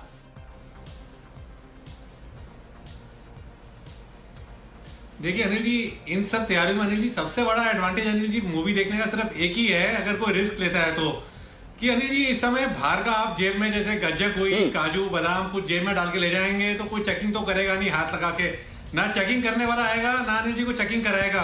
बट अनिल जी मैं नहीं चाहूंगा अनिल जी, ये जो फैसिलिटी है ये मिल रही है अभी, बट मैं नहीं चाहूंगा अनिल जी, मैं नहीं समझता कि अभी रिस्क लेने का सही समय है। 1-2 महीने की कहानी है, मतलब कि मिड ऑफ जनवरी में 21 तक वैक्सीन आ जाना चाहिए। तो जहां इतना संयम रखा है अनिल जी, मैं तो 2 महीने का संयम और रखूंगा, तो मैं नहीं जाऊंगा। बट एक लालच है अनिल जी इस समय, अगर आप जा रहे हैं गज्जक वज्जक लेके जेब में तो कोई चेकिंग नहीं करेगा, आराम से अंदर बैठ के एंजॉय कर सकते हैं। चलिए बढ़िया है, लेकिन बंसल जी जिस दिन पिक्चर देखने जाएंगे उसी दिन हम पीवीआर में बाय कॉल देंगे, उसके पहले नहीं। जब तक बंसल जी नहीं लौटेंगे तब तक रौनक नहीं लौटेगी। और चाहे कुणाल जी फ्री में टिकट दे, फिर भी बंसल जी ने मन पूरा बना रखा है। और कुणाल जी आपको ऑफर बंसल जी की तरफ से ये, आप फ्री में टिकट ना दें, इसके बजाय 50% ही उनके अकाउंट में ट्रांसफर कर लें। आपके भी 50% बचेंगे, उनके भी 50% आ जाएंगे, पिक्चर देखे वगैरह काम चल जाएगा। तो ये है शाम का 6 बजे का शो, मिस मत कीजिएगा, मिस मत कीजिएगा। मनी गुरु का शो रात को 8:30 बजे। ESG मुनाफे की नई स्कीम। जी हाँ, अगर आप पर्यावरण से प्यार करते हैं और उन कंपनियों में निवेश करना चाहते हैं जो कि सोशल कॉर्पोरेट रेस्पॉन्सिबिलिटी को, वो SCR कहते हैं ना, कि सोशल कॉर्पोरेट रेस्पॉन्सिबिलिटी को तवज्जो देती है, ऐसे में कौन सी म्यूचुअल फंड की नई स्कीम ESG के जरिए, यानी कि एनवायरमेंट, सोशल और गवर्नेंस, इनके जरिए इन्वेस्टमेंट कर रही। तो आज हम आपको बताएंगे ESG स्कीम्स की सारी बारीकियां, क्या है ये स्कीम, भारत में ऐसी स्कीम्स कौन सी हैं और इन स्कीम्स में निवेश करने से किस तरह के रिटर्न्स आपको मिल सकते हैं। तो रात 8:26 पर देखिएगा ये शो, ESG मुनाफे की नई स्कीम। ये है आपके लिए आज का विशेष शो। चलिए, आप सभी से विदा लेने का वक्त है। बहुत बहुत शुक्रिया आप सबका, वागले साहब, कुणाल जी, राकेश जी, आशु जी, किरण जी, साथ ही जय ठक्कर साहब, और आप सब लोगों का बहुत बहुत धन्यवाद वक्त निकालने के लिए।